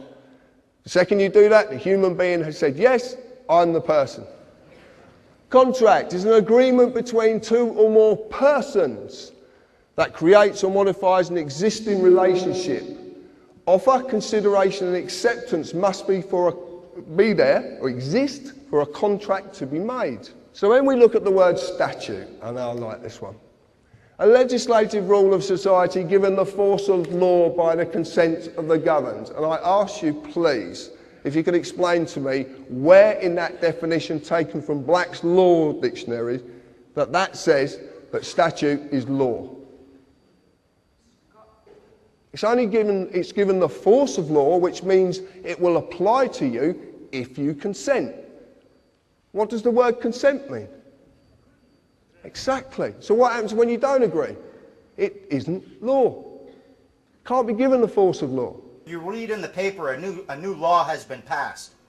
They get you thinking that these statutes are laws. Statutes are not laws. If you look it up, you'll find that the definition of a statute is a legislated rule of society given the force of law. It's a law, it's a rule that has the force of law within a structured society because somebody gave it that force. Remember, we're all equal here. Who can give those words the force of law? Only you. You have decided to give those statutes the force of law within your societal structure. A society, if you look at the definition of that, it's a number of people joined by mutual consent to deliberate, determine, and act for a common goal. Your consent is required for any statute to have the force of law, and you can spot these. They'll have the word act right in the title. Point out the word act to any government agent asking or claiming authority over you. Say, what exactly does that word right there mean? And you will be 2 steps away from consent. Consent is not assent. You don't have to make a positive affirmation in order for them to achieve consent. Your silence and inaction will raise the appearance of consent. Consent can be achieved when you do nothing. A policeman, a human being, his duty under common law of this land is to serve and protect every individual in this land. You've heard Albert say this today. That is his duty. That is what he does his job for, to serve and protect and never, ever delay right or justice to any individual in this land. That's their job. They must uphold the common law. But they have a fiction attached to them called a police officer. Now, if you look at the word officer, it comes from the corporate world. What's a CEO? Chief Executive Officer. It's all officers. They're unbelievable. This man on my right is who enforces statutes on you. This man protects you. But the trouble is, the boys in blue, who I've got all the admiration in the world for because I've got a lot of friends in the police force, don't know the difference. They don't know the difference anymore. And some of them didn't know the difference in the first place because they're being told wrong. They're not being told about this bit, they're only being told about this bit. Some of the things that I do when I'm talking with a cop, first of all, I never give them, if they ask for my name, I say, well, legal or lawful, I want to know. And I don't have a legal one. You ask them, under what authority are you acting? If they try saying, I'm a cop, so what? Under what authority are you acting? If they try saying it's against the law, and I've had them do that before, oh, it's against the law. What law? The Controlled Drugs and Substance Act. That's an act and a statute, not a law. Are you aware gross negligence is equal to fraud? They hate that. These people have a duty to understand and to distinguish between statute and law.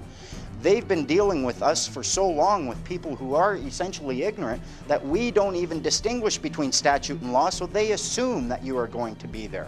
They'll say, oh, you broke this statute, you broke a law, I want to give you a ticket. And then they'll say, I need to see your ID, and if you don't show me ID, I'm going to arrest you for obstruction of justice. I've had cops do this to me, SkyTrain cops. The fact is, though, until they see ID, they have absolutely no evidence of the existence of a person who is liable under the statute.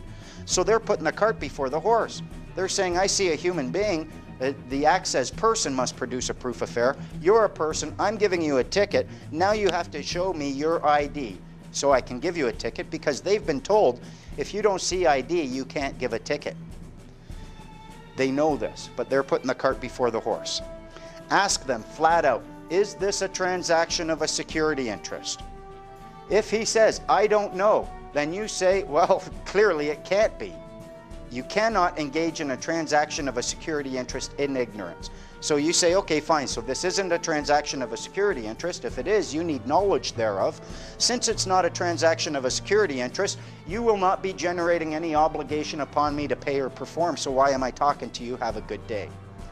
If they say, yes, it is a transaction of a security interest, you need my consent for that, and I do not consent to your transaction of a security interest.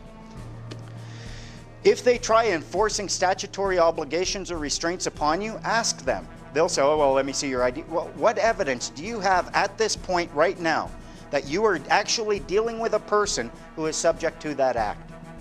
Until they see the ID, they don't know.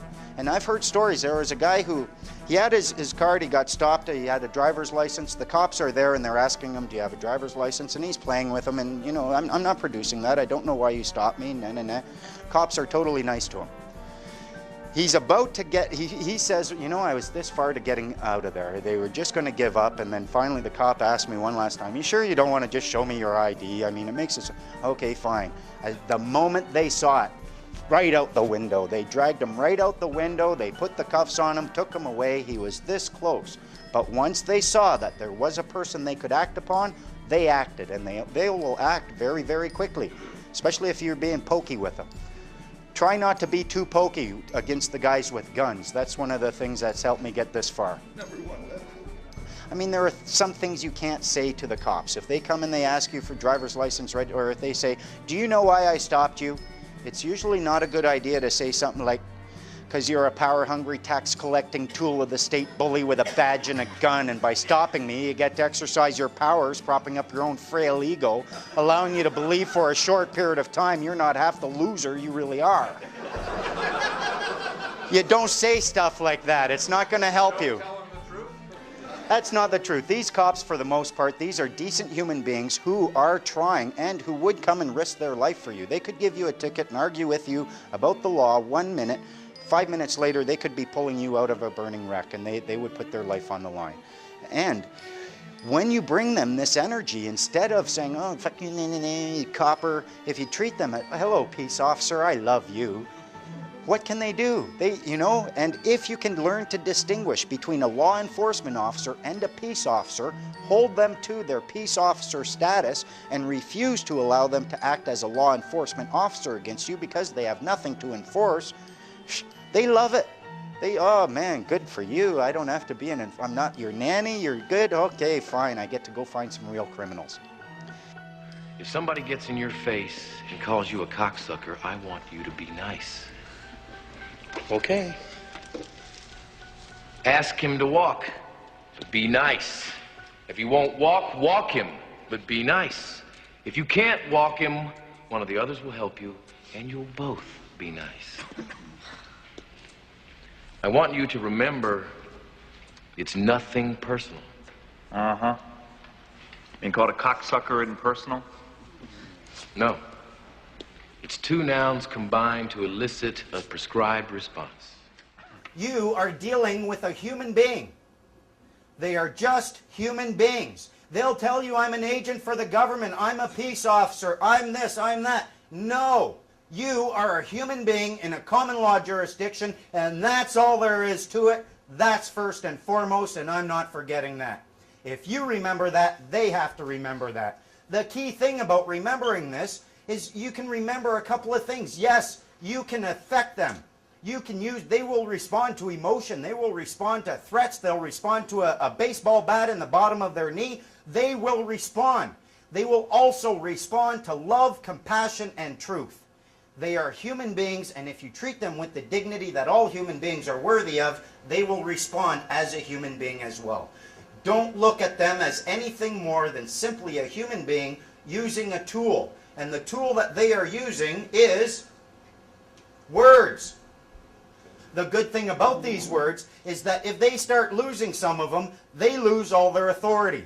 If someone comes up to you and points to a body of words and says, this body of words gives me authority over you, and you say, really? What does that word right there mean? And they say, I don't know. What just happened to their authority? Gone. They have to know what the words in their own mandates mean. And this is where we have what their tool that they use against us, now we're going to use it against them, because some of these words are very deceptive. The alphabet has only 26 letters. With these 26 magic symbols, however, millions of words are written every day. I'm sure many of you have read court rulings from the Supreme Court of Canada. In a free and just society, this might be acceptable, Ask yourself this: what's the name of your society? Do you have one? Now, if you can't even tell me the name of your society, and you know a statute is a legislated rule of a society which has been given the force of law, and you don't have a society, why do these acts have any force of law over you? Believe it or not, all of these statutes, they are a legislated rule of a particular society which have been given the force of law, but that's the law society. All of these rules are the rules for the law society, and you can prove it. Only they can make the statutes, the regulations, or the orders. You are not allowed to pen these. If you go into court, they claim that only they may use these documents or these words, only they can claim complete understanding of these words. Unless you're a member of that society, you cannot understand these words. Why? Because societies have a number of powers. As a society, you can generate and create your own rules, and no one who is not a member of that society is going to have a say in creating those rules. You can claim that no one but a member of that society can understand those rules because you can actually create your own language as a society if you want. And you can do this by taking an existing language, let's call it English, and you can change just a few words, not tell anyone else how those words have been changed, and guess what? You've got an entirely new language that appears to be English, but it's not, and only they know it. Legalese is such a language. In English, it is English, but some words have very, very different meanings. Example, legalese is a language of the law society. Check it out for yourselves. Must is synonymous with the word may. When someone says to you from a corporation, you must, they're actually giving you a choice because they can't force you. They're not allowed to because it's not law. It's only policy. Summons is synonymous with invitation. When you get a summons from a court of supposedly law, you actually are being invited to a corporate place of business to discuss how much money you're going to give that corporate place of business. And you won't get an 8 for it either. Understand is synonymous with stand under. If I say to you, do you understand? And you say yes, that means you stand under me, which means you've given me authority over you. It's as simple as that. It's so simple. But this is a language you don't know. You don't know you've been spoken to by this language. Know who you are. If you go to court, which I've had a few accountants with, to say the least, it's a corporate place of business. And they will immediately ask you for your name. Okay? Your name. They will even presume to know who you are, and they will ask you as such. They would say to me, Mr. Harris. Mr. is the title of something with legal personality status. I was named by my parents, but I wasn't called Mr. John Harris. Well, I don't think so. If I reply yes, guess what I've agreed to represent? A man cannot be acted upon by statutes, nor can a woman, a human being, a living soul. These only apply to the fictional entity which is the legal personality, i.e. Mr. John Harris in full caps or Mr. J. Harris. Every title in this land is a fiction. Common law v. statute, rules and policy. I like this. The only basic principles that any people of any nation need to adhere to are those of natural law, which are mirrored in common law. Never harm or cause loss. It covers every eventuality. There is nothing it doesn't cover. Nothing. Common law applies to a man or a woman, a living soul. Statute rules apply to the person only when the man or woman consents to represent the person.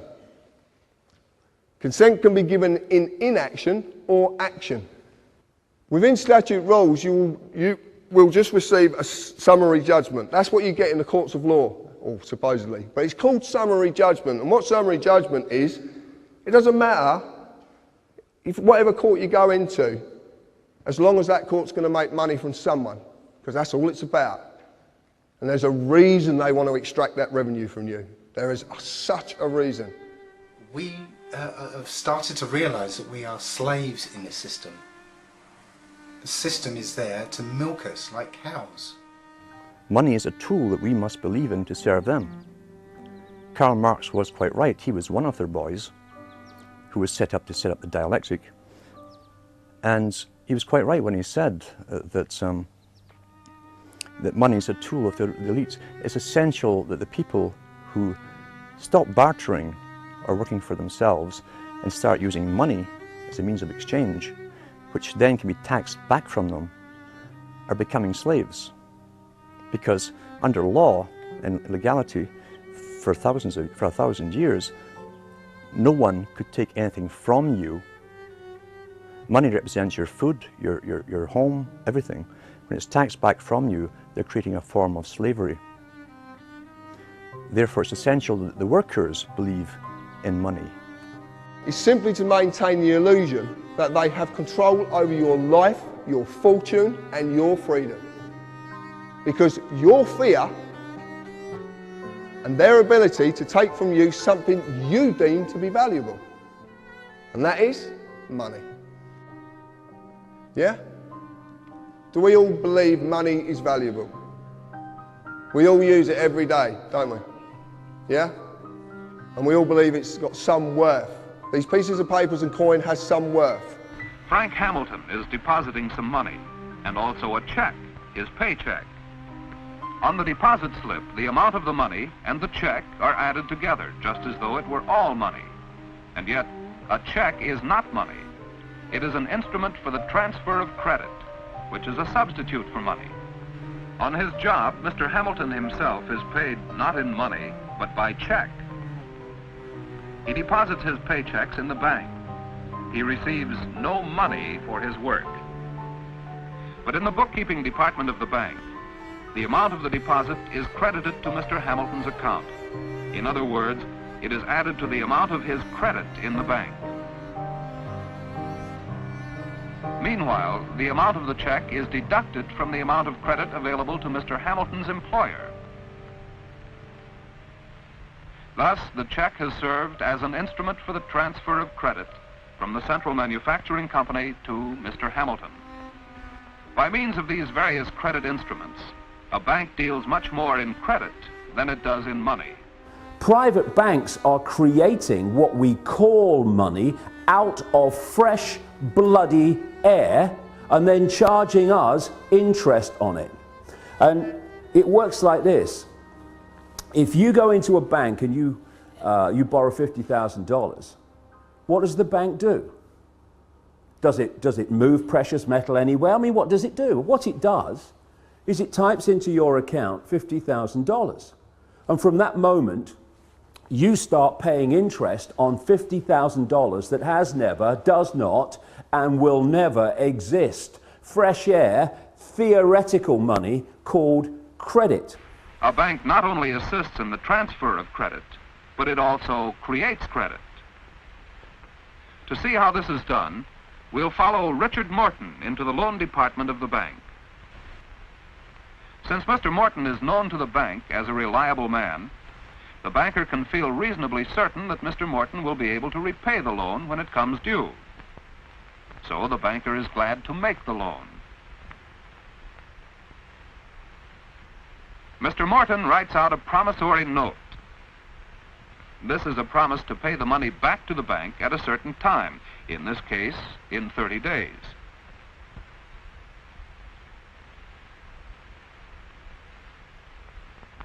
As so often happens in a bank, no money changes hands. The amount Mr. Morton has borrowed is simply credited to his account, minus the interest which the bank charges for this service.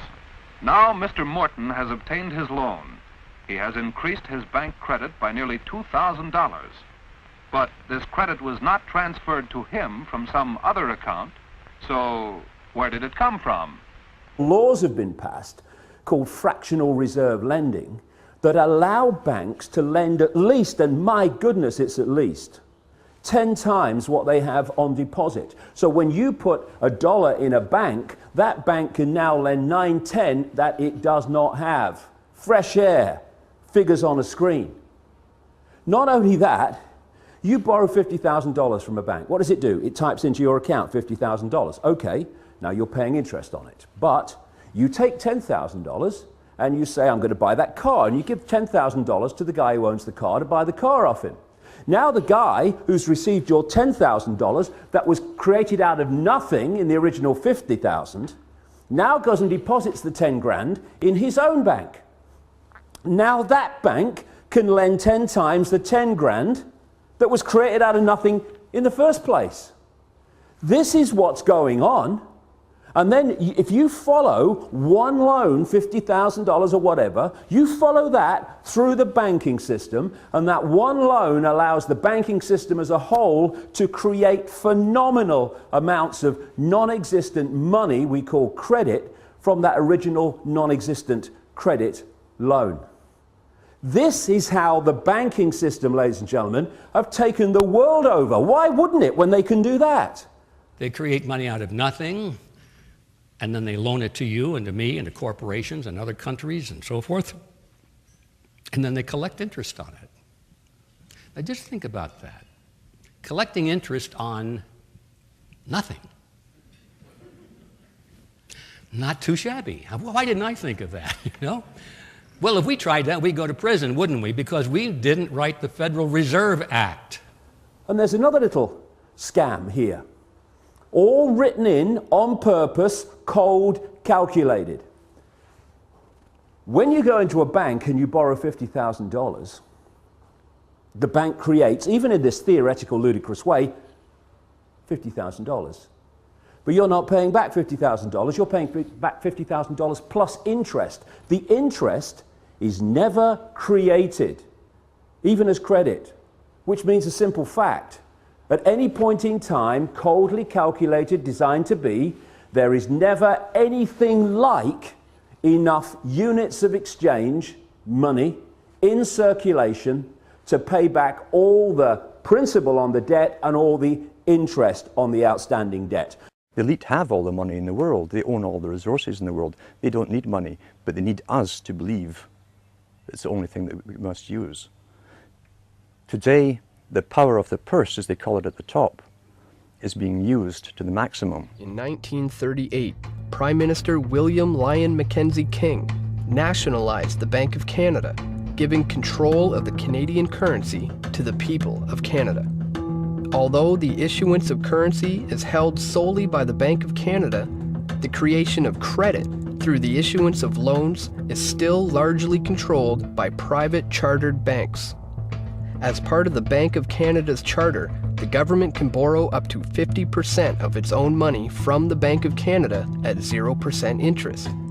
The other half of the interest is paid back into the government, allowing for the financing of our own infrastructure, such as the St. Lawrence Seaway and the Trans-Canada Highway. Because of Bilderberg member Paul Martin, Canada now borrows its money from the private chartered banks at the going interest rate, effectively handing over the usury and interest to private corporations. Prior to Prime Minister Brian Mulroney, all banks had to hold an 8% reserve, meaning they could lend out the same money 12.5 times through credit and loans. Mulroney dropped this to a 0% reserve, allowing private banks to loan as much money as they want, simply by entering a new line on a ledger. Currently, the Bank of Canada is only responsible for 5% of the actual debt created in the form of currency. The private chartered banks, such as Royal Bank of Canada and TD Bank, own the remaining 95% of all debt.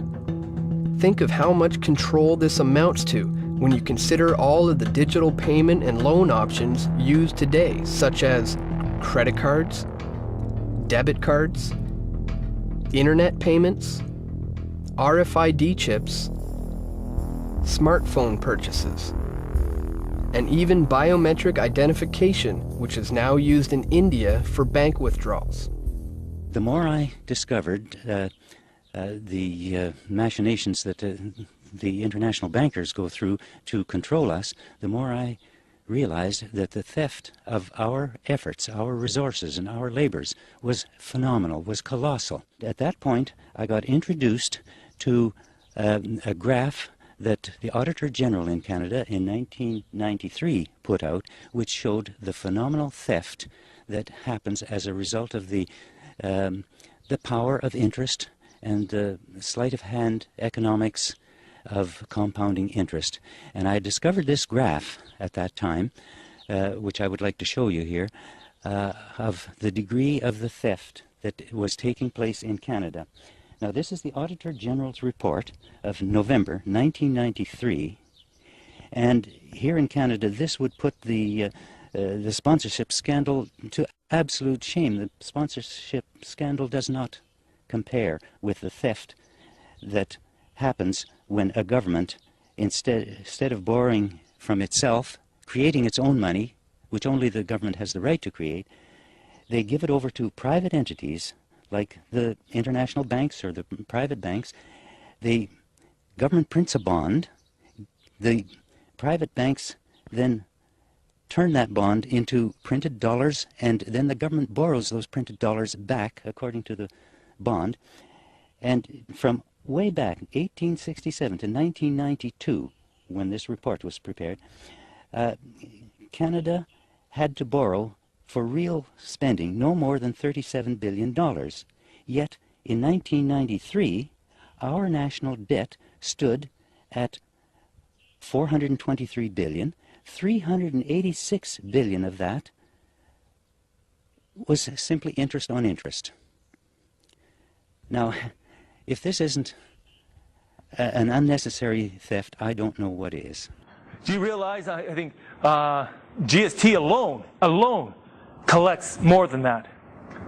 Okay, we're talking in a country that has hundreds and hundreds of taxes. We got one tax alone that would cover the cost, the overcost of borrowing. Everything else is for what? For somebody else. Okay, and that is why they created this elaborate game to get money out of your pocket so it can go in theirs and keep you frustrated as there's nothing we can do. Okay? Here's this other chart from Bill Abrams. I believe he's the one that put it together, and it's all sourced from Statistics Canada. It was a very good chart. And as I was listening to him and going through it, I started doing some research, chronological research as when events happen in life. And sometimes that allows us to get a really big picture of what's going on. I was born in 1928, and I recall the Depression years. And the Bank of Canada was created, as I said, in 1934. The war started in 1939, and the government then was producing all the money that was needed to build the factories, to build the airplanes, and to build the ships. Okay, 1942 was the middle of the World War II. Do you see any economic spike in our debt? Absolutely nothing. How are we able to finance a world war right in the middle of it without having an economic spike?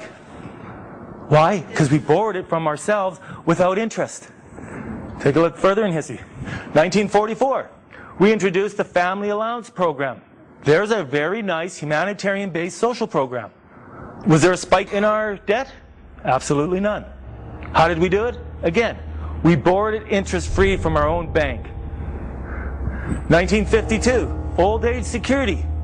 Very humanitarian. We've taken care of the children, we've taken care of the elderly. Old age security 1952. Was there a spike? Absolutely none. Again, why?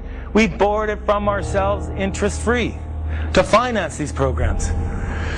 1954, the St. Lawrence Seaway. Probably a multi-billion-dollar project. Was there a spike in our debt? Absolutely none. How did we do it? Again, because we can borrow from the Bank of Canada to fund infrastructures without placing ourselves into debt. Okay? 1966, the universal health care. Boom, where's the spike? Another humanitarian program. So between the St. Lawrence Seaway and this was this whole time frame, that was just too much happening. Schools, universities, hospitals, everything, to develop a very strong humanitarian-based nation, and boom, no spike at all. Absolutely no spike. 1967, Canada Pension Plan was passed. In 1974, we have this increased pressure from the private bankers. They wanted control. That's when Canada plugged into the G7. Come on, be part of the boys club. We'll take care of you. You know, forget about the people. They just, you know, they're sheep. You got to ask yourself, okay, the private bankers been around. This game has been around since, I say, the U.S. got trapped by the private bankers in 1913. Why did they leave us alone for so many years? Because what they were doing was building their profit-making machine. Okay? Because they knew they were setting the stage. As much as we were more free, and as much as the money was keeping in our pocket, the trap was being set. Imagine what would happen if we could have kept those times going. But they knew what they were doing, and because we fell asleep. And so in '74, they started putting pressure on the government to take over the financing of the country. All the debts, all the bonds or whatever, the debts that we held to finance our country, creating no national debt, the banks, the private bankers started taking over those loans. And the second they took them over, they started adding interest to them. And there's the start of it. There's the reality of it. Okay, so after that point, government funding started coming from private banks at interest. That in itself is self-evident of the reality that can exist. Because right now we're living in the second part of that. Economists around the world are struggling to break free of the clutches of the financial crisis. But a 12-year-old Canadian knows what needs to be done. Victoria Grant took the internet by storm overnight after a video of her slamming Canada's banks for robbing the people went viral. Have you ever wondered why Canada is in debt? Have you ever wondered why the government forces Canadians to pay so many taxes? Have you ever wondered why the bankers from the largest private banks are becoming wealthier and the rest of us are not? Allow me to explain how our private banks and government work today. First, the Canadian government borrows money from the private banks.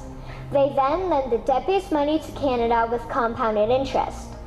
The government then continues to increase taxation of Canadians year after year in order to pay back the interest on the exponentially growing national debt. What results is inflation, less real money for Canadians to spend into our economy, and the real money being used to pad the pockets of the banks. Also, the government gave the banks the ability to loan out money that doesn't exist in the form of loans. When a bank gives you a mortgage, which literally means a death pledge, or a loan, they don't actually give you money. They click a key on a computer and generate the fake money out of thin air. They don't actually have it in their bank vaults.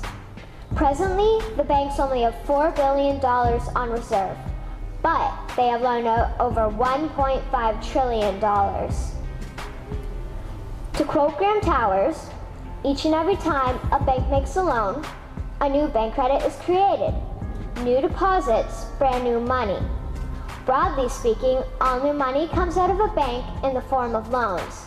As loans are debt, then under the present system, all money is debt. In conclusion, it has become painfully obvious, even for me, a 12-year-old Canadian, that we are being defrauded and robbed by the banking system and a complicit government. What will we do to stop this crime? What will we do to ensure that the next generation will live free and clear of the debt-based economy that enslaves them to the banks? Margaret Mead said the following, and I hope that all of you remember this. Never doubt that a small group of people can change the world. Indeed, it is the only thing that ever has. Thank you.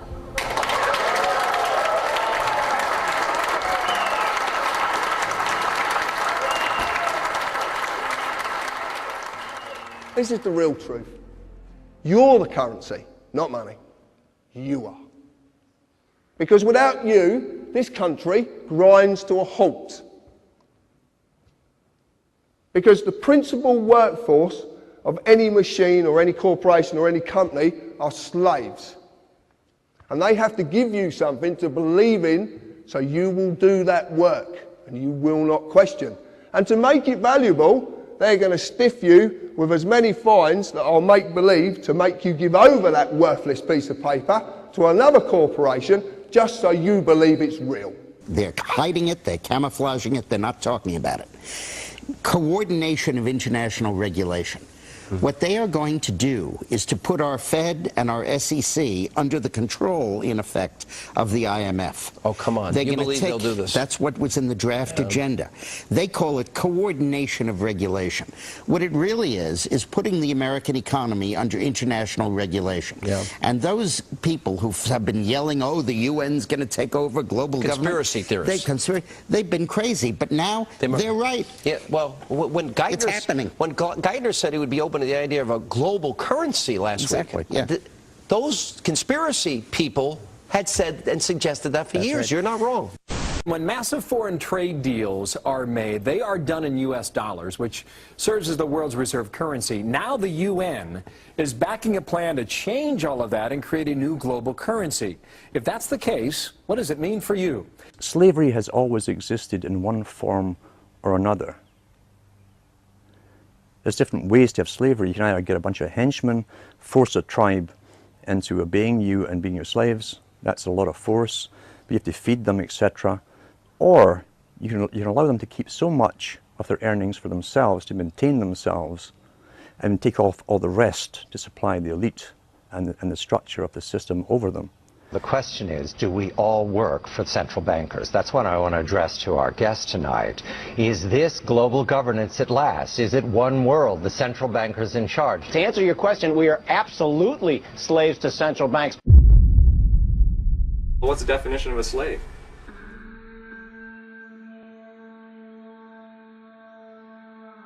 A person who is a legal property of another and is forced to obey them. Or a person who is excessively dependent upon or controlled by something. Okay? So if you're dependent on something, are you free? No. No. If you're controlled by something, are you free? No. No. So if we want to be free, then maybe we need to get rid of our dependencies and the controls in our life. Have you ever played Snakes and Ladders? Imagine Snakes and Ladders where the only way to win this game is to never even pick up the dice. Right at the start, there's one ladder leading right to the win, and that's the only way to get there. Who here has ever read their Bill of Rights? Who here remembers the very first sentence?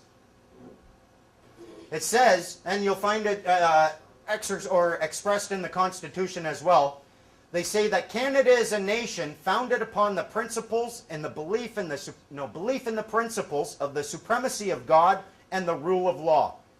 The supremacy of God and the rule of law. I went to my MP's office and I asked him, I said, yeah, I'd like the Bill of Rights.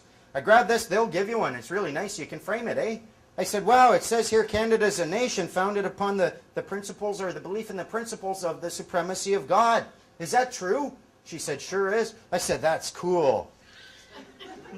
I said, this tells me there's a hierarchy and God's right up at the very top. Is that true too? She said, I sure hope so. I said, me too. Who's number two? She's like, I don't know. Maybe you should see a lawyer. I was like, why should I see a lawyer when you're the one saying, I don't know? I'm pretty sure this is an offer. Where do I accept it? Your Bill of Rights, the very first section, if you look at that as an offer and you accept it, you put yourself legally in a position where in this hierarchy they have designed you are number 2 to God. If they want any power over you, they've got to do one of 4 things. They've got to claim and then prove that they exist above God. They got to claim and then prove they are God. They got to claim and then prove that somehow they exist between you and God. Or they can produce a document upon the face of which can be found the verifiable signature of one deity commonly known as God. And if they can't do that, they have no claim to power. They have nothing. You have every right in the world to stand right up and claim the status of a child of God. But the moment you do that, you do accept a lot of responsibility, because then you have to look at everyone else with the same eyes.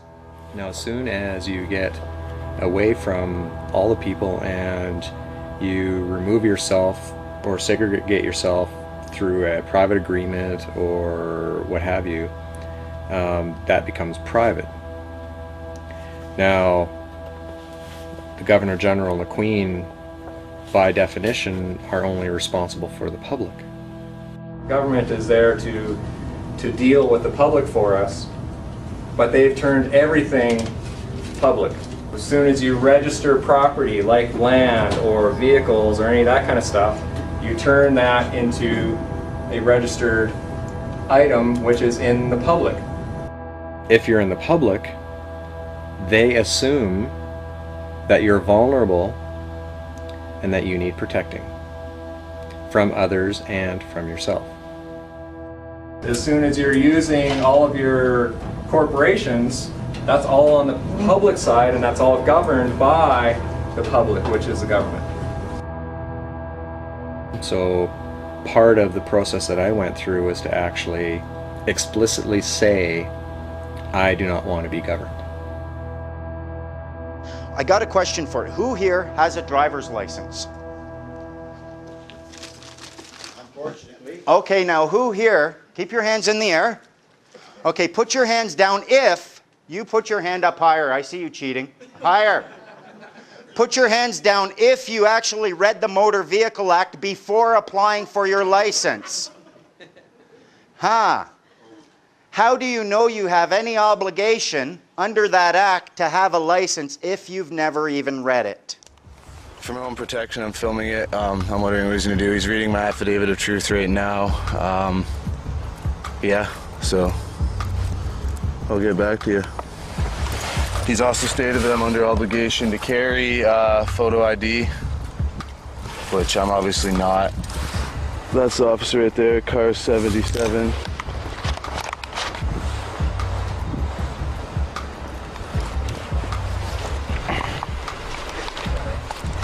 So hopefully, yeah.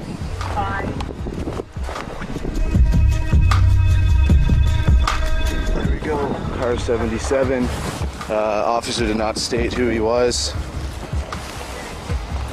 There's my dad.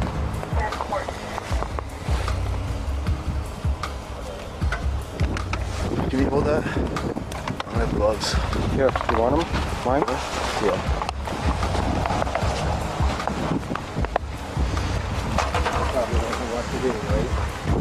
There's another police officer showing up. I've already informed the officers of my rights, this and that.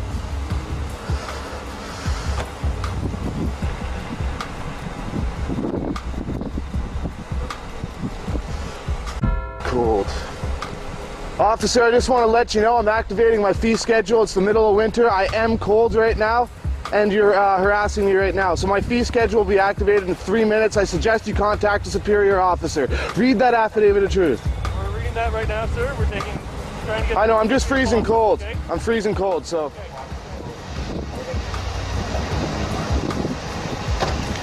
Hey, perfect. Here you go, Joshua.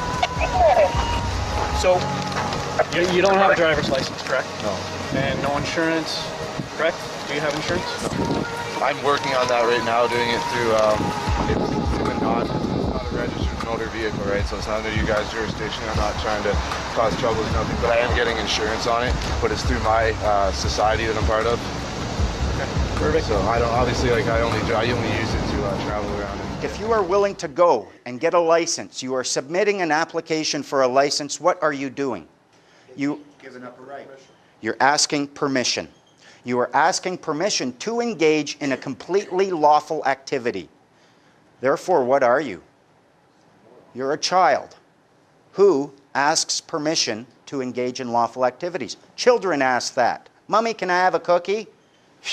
If you're old enough, let's suppose for a moment, your parents own a bakery, and every day you go to that bakery and you ask the person, can I have a cookie? Can I have a cookie? Sure, you can have a cookie. Don't tell your dad, here you go, or no, your dad said you can't. But you go and you ask for a cookie, and you don't have the right to come and take one. But there comes a day where you grow up, your dad passes away, you inherit that shop. Are you asking for a cookie anymore? No. My cookies, give or find the door. You have the power then. Our buddy, this child of the province thing came up because I'm rather active in writing my letters and whatnot. Our buddy Digger, he's coming out of Park Royal, and he's got his keys. I think he was going to his car, I don't know. But let's say he is, just for the sake of the story. He's going to a car. The cops stop, and they pull up, and they say, well, who are you? Do you have your driver's license? We want to see your ID. And Digger knows his rights, eh? He's like, why are you asking me for ID when I don't have an obligation to have such a thing, but you do? I want to see your ID, I want to see your business card, I want to see your badge. And they start, well, do you have a driver's license? Are you claiming I need such a thing? And they asked him something very telling. So you're not a child of the province then? No. Thank you, sir. Have a good day. Drove right off.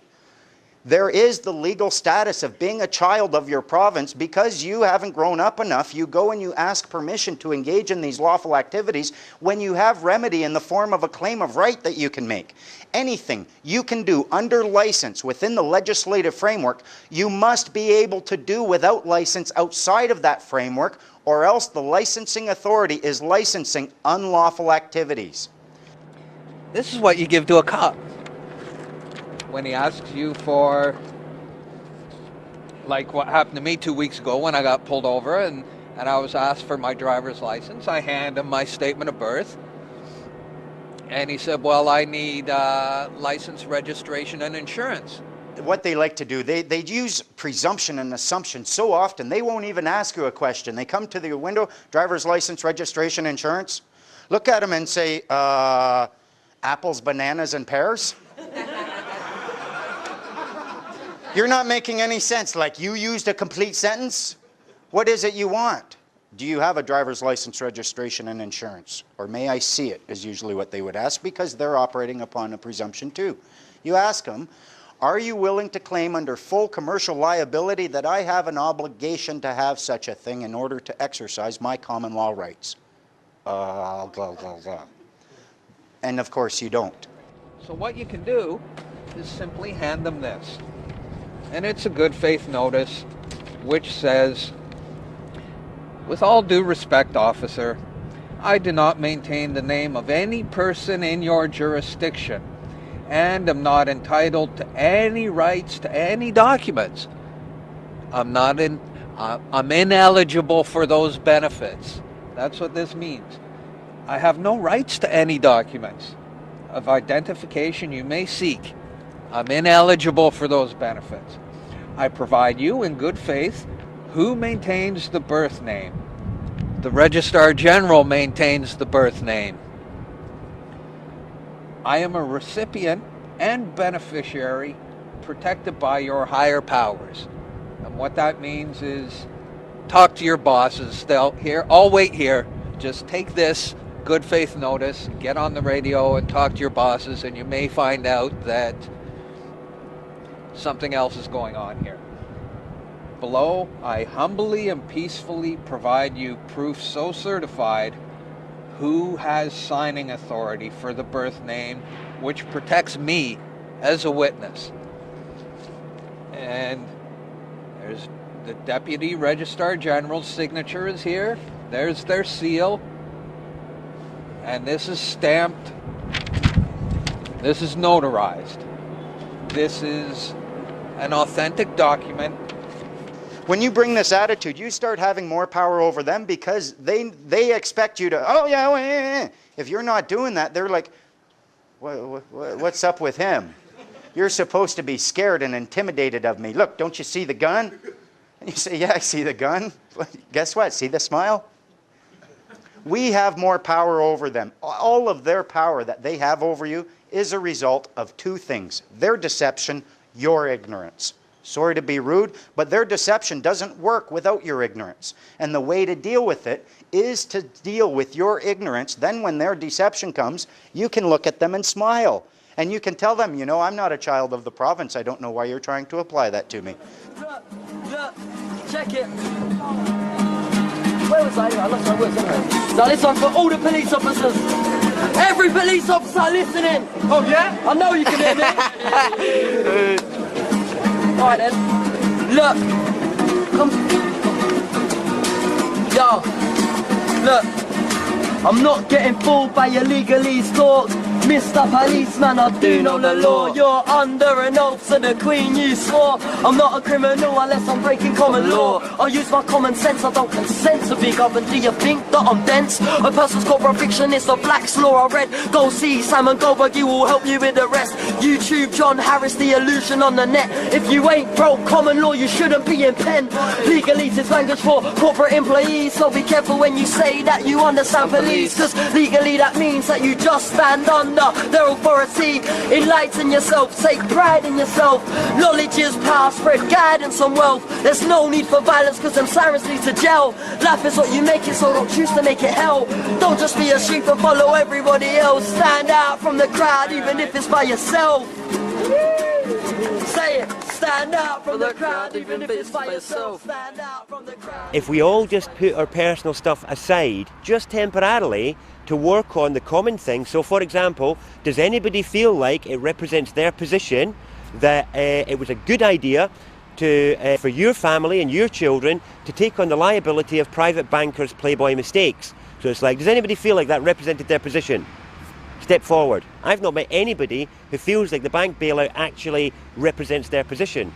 So when you're looking at possibly 3/4 of the nation, 75% of Britons feeling that way, then that's not a decision of the wings. You know, that's not even a decision of the mainstream, that's a decision of the majority. What we then have is a misrepresentation case. And we can immediately, as a nation, do what the Icelandics did, basically, and turn around and say, do you know what? The British people and our children do not want to accept liability for your private bankers' mistakes. Get off our island. When the recession hit in Iceland, they were sitting in a much worse situation than we are now. But they handled it a little differently. In fact, they completely revolted. They rebelled, they went nuts. They went down to the parliament and they started throwing rocks. In fact, what happened next, according to a Ron Paul article, was extraordinary. The belief that citizens had to pay for the mistakes of a financial monopoly, that an entire nation must be taxed to pay off private debts, was shattered, transforming the relationship between citizens and their political institutions and eventually driving Iceland's leaders to the side of their constituents. The head of state, Ólafur Ragnar Grímsson, refused to ratify the law that would have made Iceland citizens responsible for its bankers' debt and accepted calls for a referendum. Obviously, they're not drinking the fluoride over in Iceland, because then in March 2010, they passed a referendum with a 93% vote against repayment of the debt. The people just said no. Iceland chose the route of protecting its populace, the taxpayer, from absorbing more debt so that the global banking oligarchy could be made whole.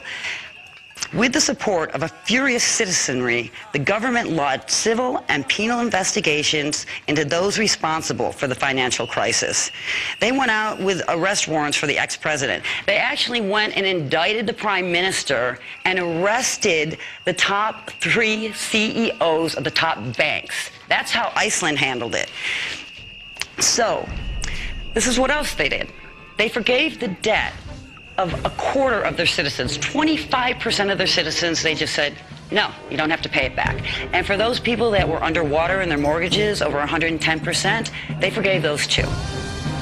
Now, they didn't take that very well, the bankers that control everything. They threatened them, they intimidated them, they said when you go down, we're not going to give you any loans. But guess what? They didn't go down. In fact, they flourish. On top of it, they wrote a new constitution.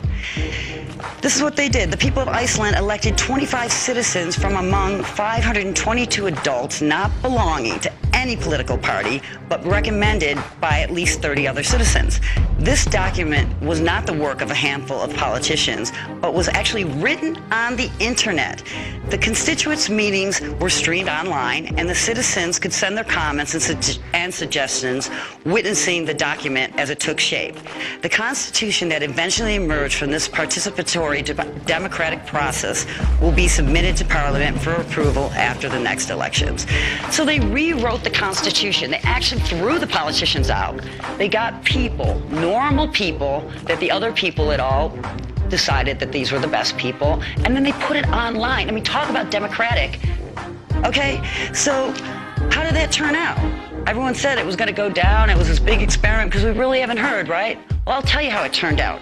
They're flourishing.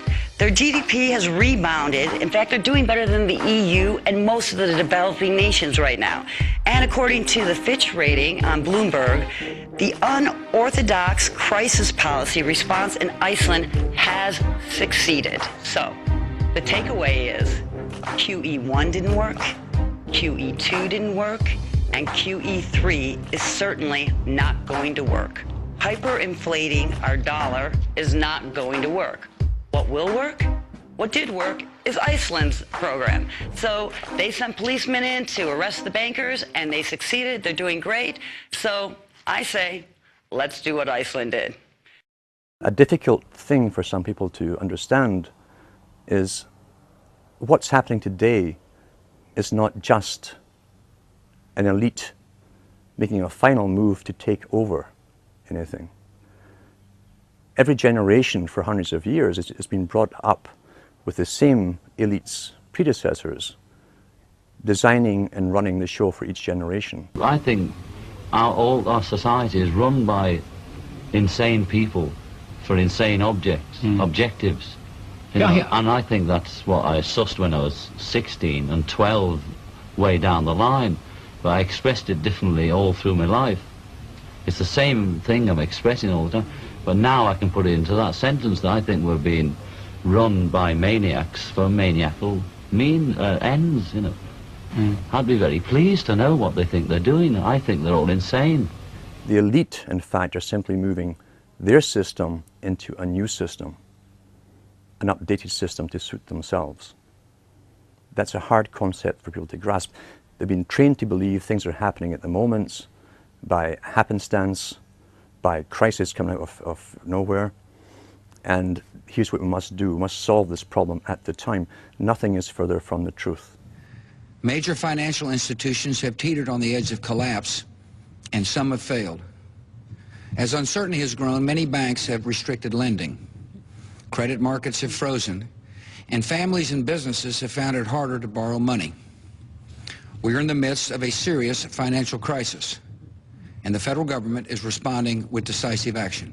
I had a friend, Nick Rockefeller, okay, who was one of the Rockefeller family, and he, when I was running for governor in Nevada, he came to me, introduced himself to me through an attorney, and we became friends. We started talking about things, and I learned an awful lot from Mr. Rockefeller.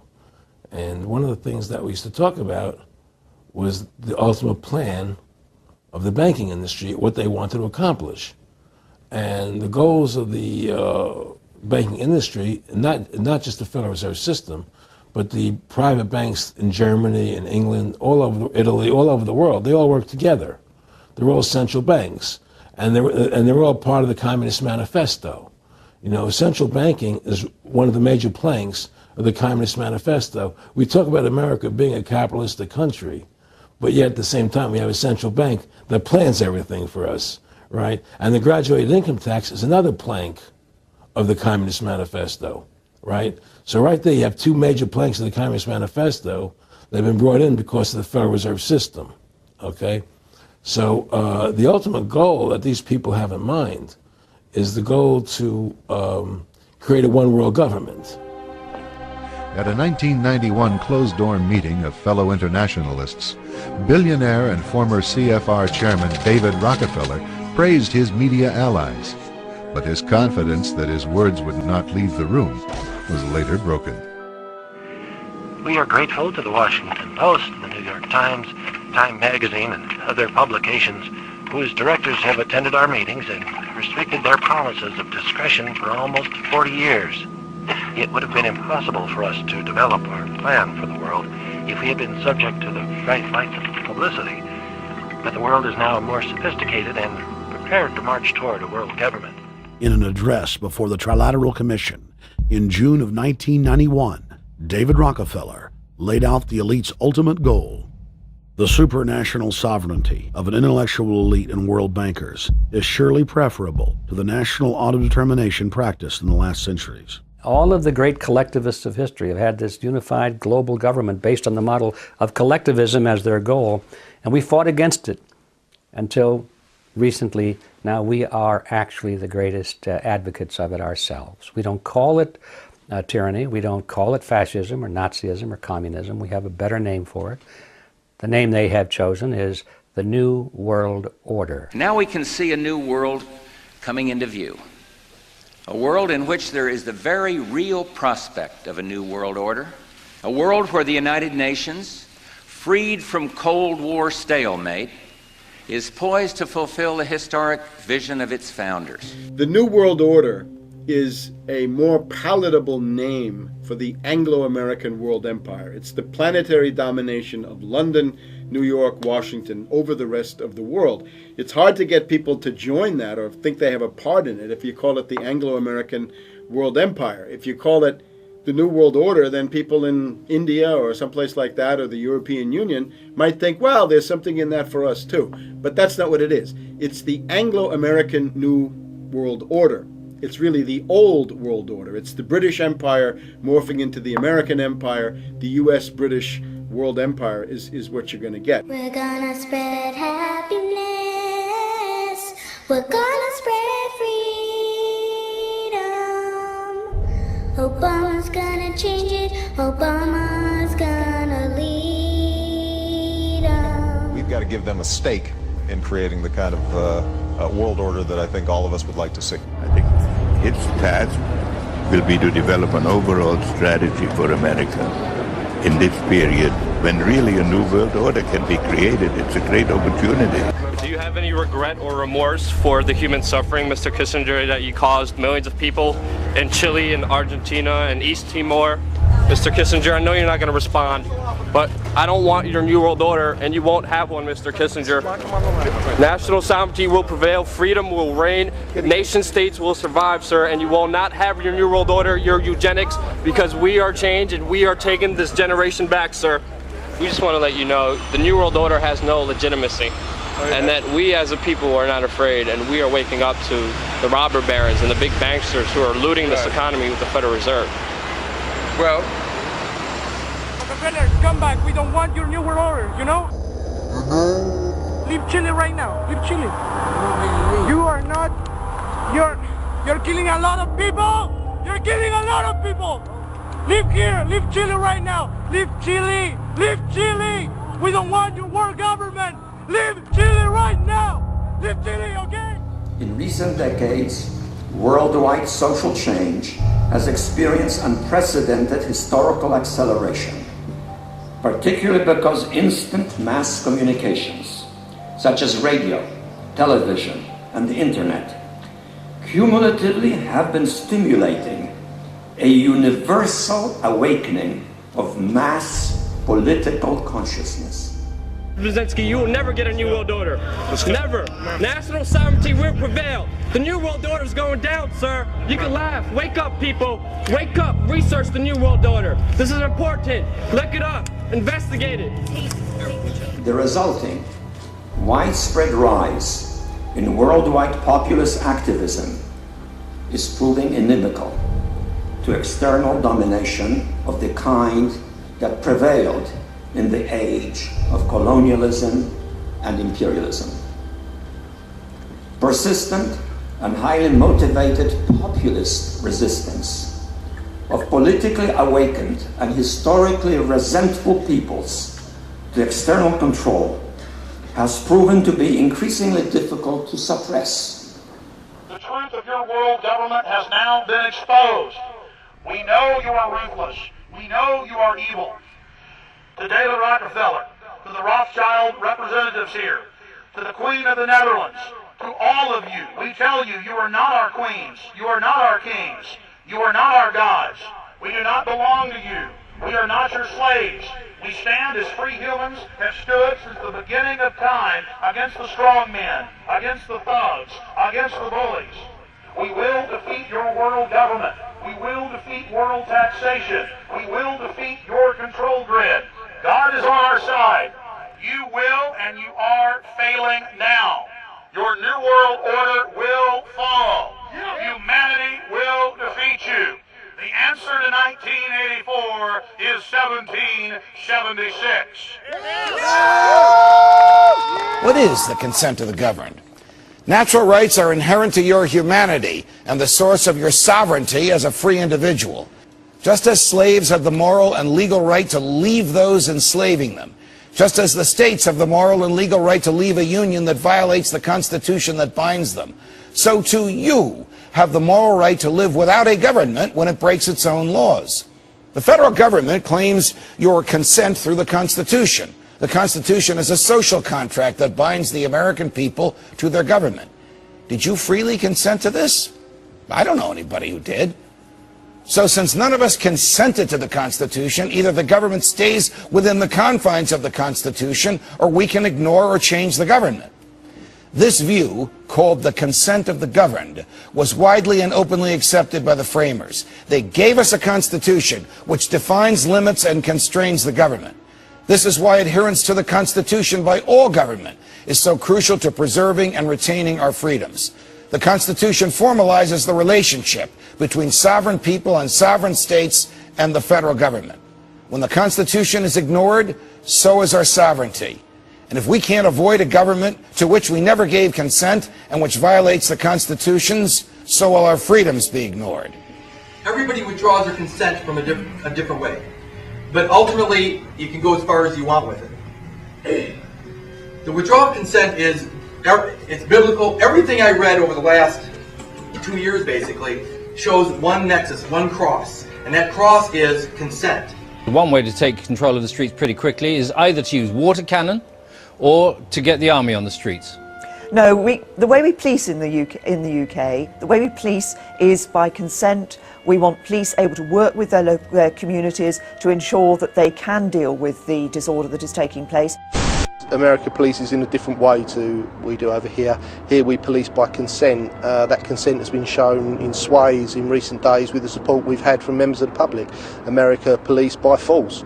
We don't want to do that in this country. All governments must maintain power through consent, not coercion. Everywhere you look, the concept of consent in all their treaties, in all their documents, the word consent. Consent is the #1 issue in all contracts. Without a meeting of the minds, there's no contract at any level. So when I say withdraw consent, I'm saying you have to do something. You can't stay silent. Silence is consent. Silence is consent. Because while we're silent on these impositions, the impositions just keep going on and on and on. By our silence, we are acquiescing, even agreeing to them being imposed. Now, if we don't do something, we have acquiesced. Acquiescence is, hey, I'm going to come over and sit on your lap in 5 minutes. And if I say that in front of these witnesses and he says nothing, in 5 minutes from now, I go over there and sit on his lap. He's really got no beef with me because he didn't protest. He didn't say no. He acquiesced. He actually, in the presence of witnesses, gave me permission to go sit on his lap because he didn't protest. He didn't say no. I don't want you to do that. That's not the right thing to do. There's a time when the operation of the machine becomes so odious, makes you so sick at heart that you can't take part. You can't even passively take part. And you've got to put your bodies upon the gears and upon the wheels, upon the levers, upon all the apparatus, and you've got to make it stop. And you've got to indicate to the people who run it, to the people who own it, that unless you're free, the machine will be prevented from working at all. If we don't rise up and do something about it now, we deserve whatever the bankers give us. We've acquiesced. It is time for us to unite and to do something. Now, as far as I'm concerned, because I have 9 children and 7 grandchildren, I don't want on my conscience that I understood this stuff and didn't work hard to stop it from continuing, because their future plans for our country are not very good. Their future plans for our prosperity and for our freedoms are not very good. I don't want it on my conscience, so I'm trying to work hard to bring change. What about you? This generation today, the ones who are alive today, we are the generation that's going through the biggest changes in history, according to even Rockefeller himself, since the Industrial Revolution. It's the end of one phase of a long-term plan. And out of this comes a new world order, a different order from the previous one, where people technically were working for themselves, would choose their own employment and so on. The new world order is a planned system, a planned economy, a planned population.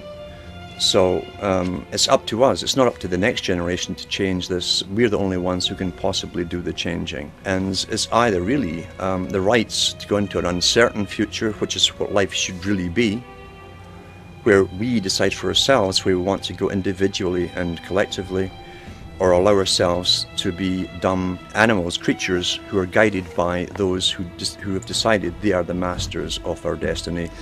This is a list of things that you would do if you wanted to subvert a country. This is Marxism. Let's go through the list. The creation of racism offences. Tick. Continual change to create confusion. Tick. The teaching of sex and homosexuality to children. Tick. The undermining of schools and teachers' authority. Tick. Huge immigration to destroy national identity. Tick. The promotion of excessive drinking. Tick twice. Emptying the churches. Tick. An unreliable legal system with bias against the victim of crime. Tick. Dependency on the state or state benefits. Tick. Control and dumbing down of the media. Tick. And encouraging the breakdown of families. Tick. So what's our plan? We come back to the basics. Nobody on this planet has the right or the authority to tell anybody what to do without their consent. That is an uncontestable fact. We are governed by consent, and we are policed by consent. We are withdrawing our consent. Ladies and gentlemen, we're in lawful rebellion.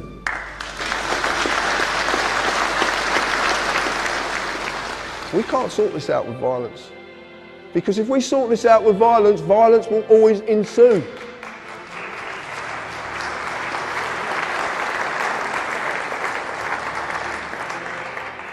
We have to do this peacefully.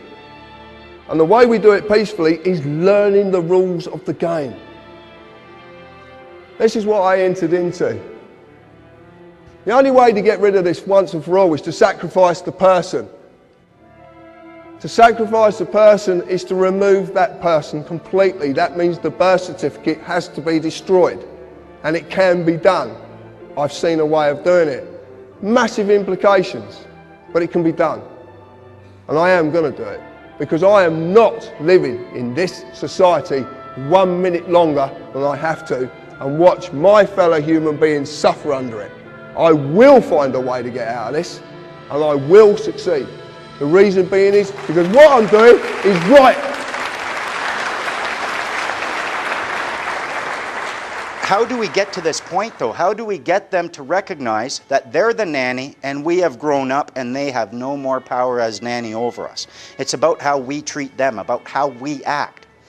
If we're shitting our pants, pardon the language, ladies and sensitive guys, but if we're pooping our drawers, nanny has a right and a duty to put diapers on us, and she will do that. If you're throwing a tantrum, Nanny has the power and the right to come grab you, throw you in your room until you settle down. If you're rebellious, Nanny's got a right to put limits upon you as long as you're in the house. Nanny is tired. She wants us to stop rebelling. If you get to the point where you say, Nanny, I'm not rebelling anymore, I'm just old enough now and I'm in charge of the house and you're not telling me what time I'm going to bed. I'm telling you I'm going out all night, I'll be back at 7, you'll have breakfast ready. You take power over them when you act within that capacity. All of the great movements of history have always started with simple concepts. The freedom movement in America and in the world right now is in very serious need of some simple concepts, some simple principles. And so the first step toward reversing this drift toward global, collectivist, tyrannical government is to know what we believe in, what is freedom, and be able to define it, to be able to defend it, to be able to argue against the collectivists and say this system is better than that for this reason, and this reason. And then finally, the ultimate question is, well, who's going to do this? It's easy to become despondent, discouraged, and say, well, nobody cares. My neighbor is out cutting his grass. He's a good guy. We talk about baseball. We talk about the weather. We can talk about the latest movies. But he doesn't want to talk about politics. He doesn't care about the economy. He just doesn't want to become informed, and he certainly doesn't want to take any personal responsibility for monitoring and changing the system. So how are you going to fight this great drift toward global government with all of these powerful people at the top and nobody on the street cares? The answer is that all movements of history have always been determined by less than 3% of the population. You don't need everybody out there. In fact, it'll never happen. It'll never happen. Never happened before in history, and it won't happen now, and certainly won't happen in the future. 3% or less of the population are always the movers and the shakers. If you can reach 3% of the people who really care and who really have the mindset and who are willing to make the sacrifices and the dedication to this task, it can be done. And the guy next door will continue to push his lawnmower and he'll go whichever way the system goes. It's always been that way. So we don't need to be discouraged by the fact that not everybody is taking an interest. A lot of the people in the freedom movement, they're very rebellious towards everything that they're doing. We want to get away from that. We don't want to be in permanent conflict with these people. They want us in conflict. That generates the revenue. We want to find the place of peace and the place of abundance. Those that are in banking have said to me, well, you know, hey, are you really going to be able to change things? Perhaps not change the current state of play, but in terms of change the way that I and others exist, yeah, of course. It's not a case of can we do it, it's a case of we're doing it. It's being done. Right here, right now, in this moment, it's being done. So it's really a question of one's will. And if your will and your intent and purpose is there, you make it happen. You don't ask for anyone else to do it. You don't go pleading and begging for this to happen and abdicate that responsibility to someone else. You take responsibility yourself, you step up to plate, and you make it happen. Do you want to make the world a better place for your children? If the answer is yes, then you have to do something about it. No one else is going to come along and do it for you. You've got to do it yourself. And it starts with letting go of the fear. We want remedy. We want our power back. We want our remedy, and we want to hold these people to the... We don't want to beat them up. We want abundance. We want peace. We don't want a life of conflict with these people, and we shouldn't have to dig through the shit they manufacture in order to find the diamonds of our freedom. I think if we have a realistic view of the political process, and we know that it takes sometimes a generation or two for really important changes to happen, and if we understand that and accept it, and accept our role in being responsible for making it happen, then you can go to sleep at night and say, by golly, I'm really doing something about this, and I am making a difference, and it will happen. You know, is it really the best you can do to become a debt slave like your parents? And then slip into retirement and learning that you've got no pension, that all those years paying into it was a waste of time because they were just going to rip you off in the end anyway and wheel you into a hospital ward and try and kill you with pharmaceuticals as quickly as possible. Is that really the best it gets? No, it's not. It's not. The best it gets is freedom, peace, and abundance for every man, woman and child, living in harmony with nature, in mutual cooperation with each other everywhere on the planet. That's the best it can get. The martyrs of history were not fools, and our honored dead who gave their lives to stop the advance of the Nazis didn't die in vain. Where then is the road to peace? Well, it's a simple answer after all. You and I have the courage to say to our enemies, there is a price we will not pay, there is a point beyond which they must not advance.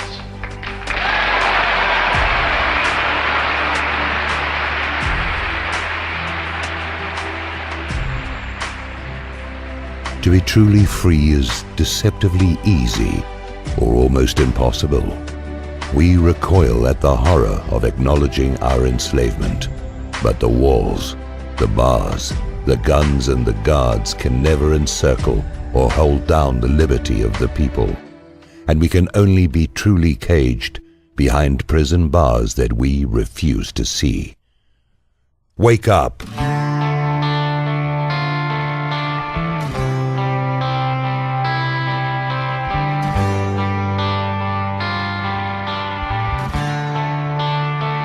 Don't tread on us, we're not afraid. You work for us, we're not your slaves. Don't tread on us, you cross the line. Soon you will pay for all your crimes. After a long train of abusive anticipation, now we've lost our patience. Yeah, you're trying to kill our constitution, to kill our pride. Now the wood is dry. Yeah. Don't tread on us, we're not afraid. You work for us, we're not your slaves.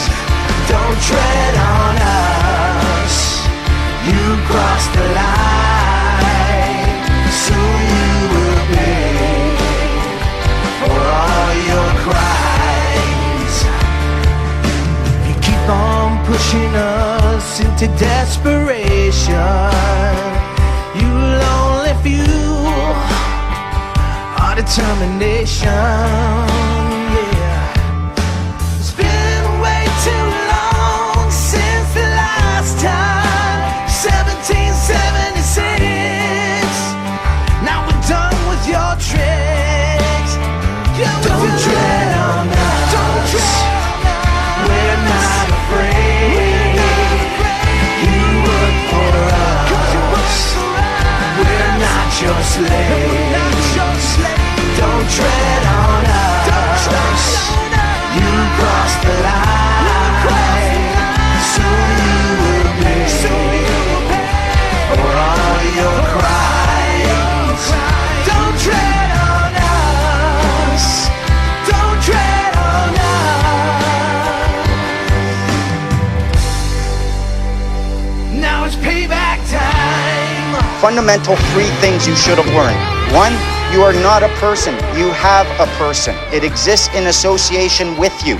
Statutes are not laws. They do not apply to you, they apply to your person.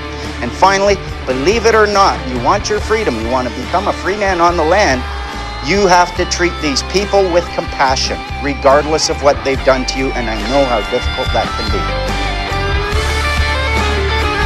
Don't tread on us, we're not afraid. You work for us, we're not your slaves. Don't tread on us, you cross the line. Soon you will pay for all your crimes. Don't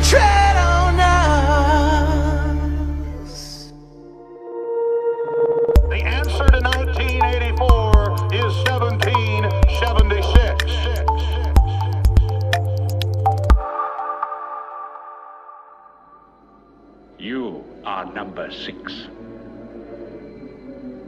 I am not a number. I am a free man.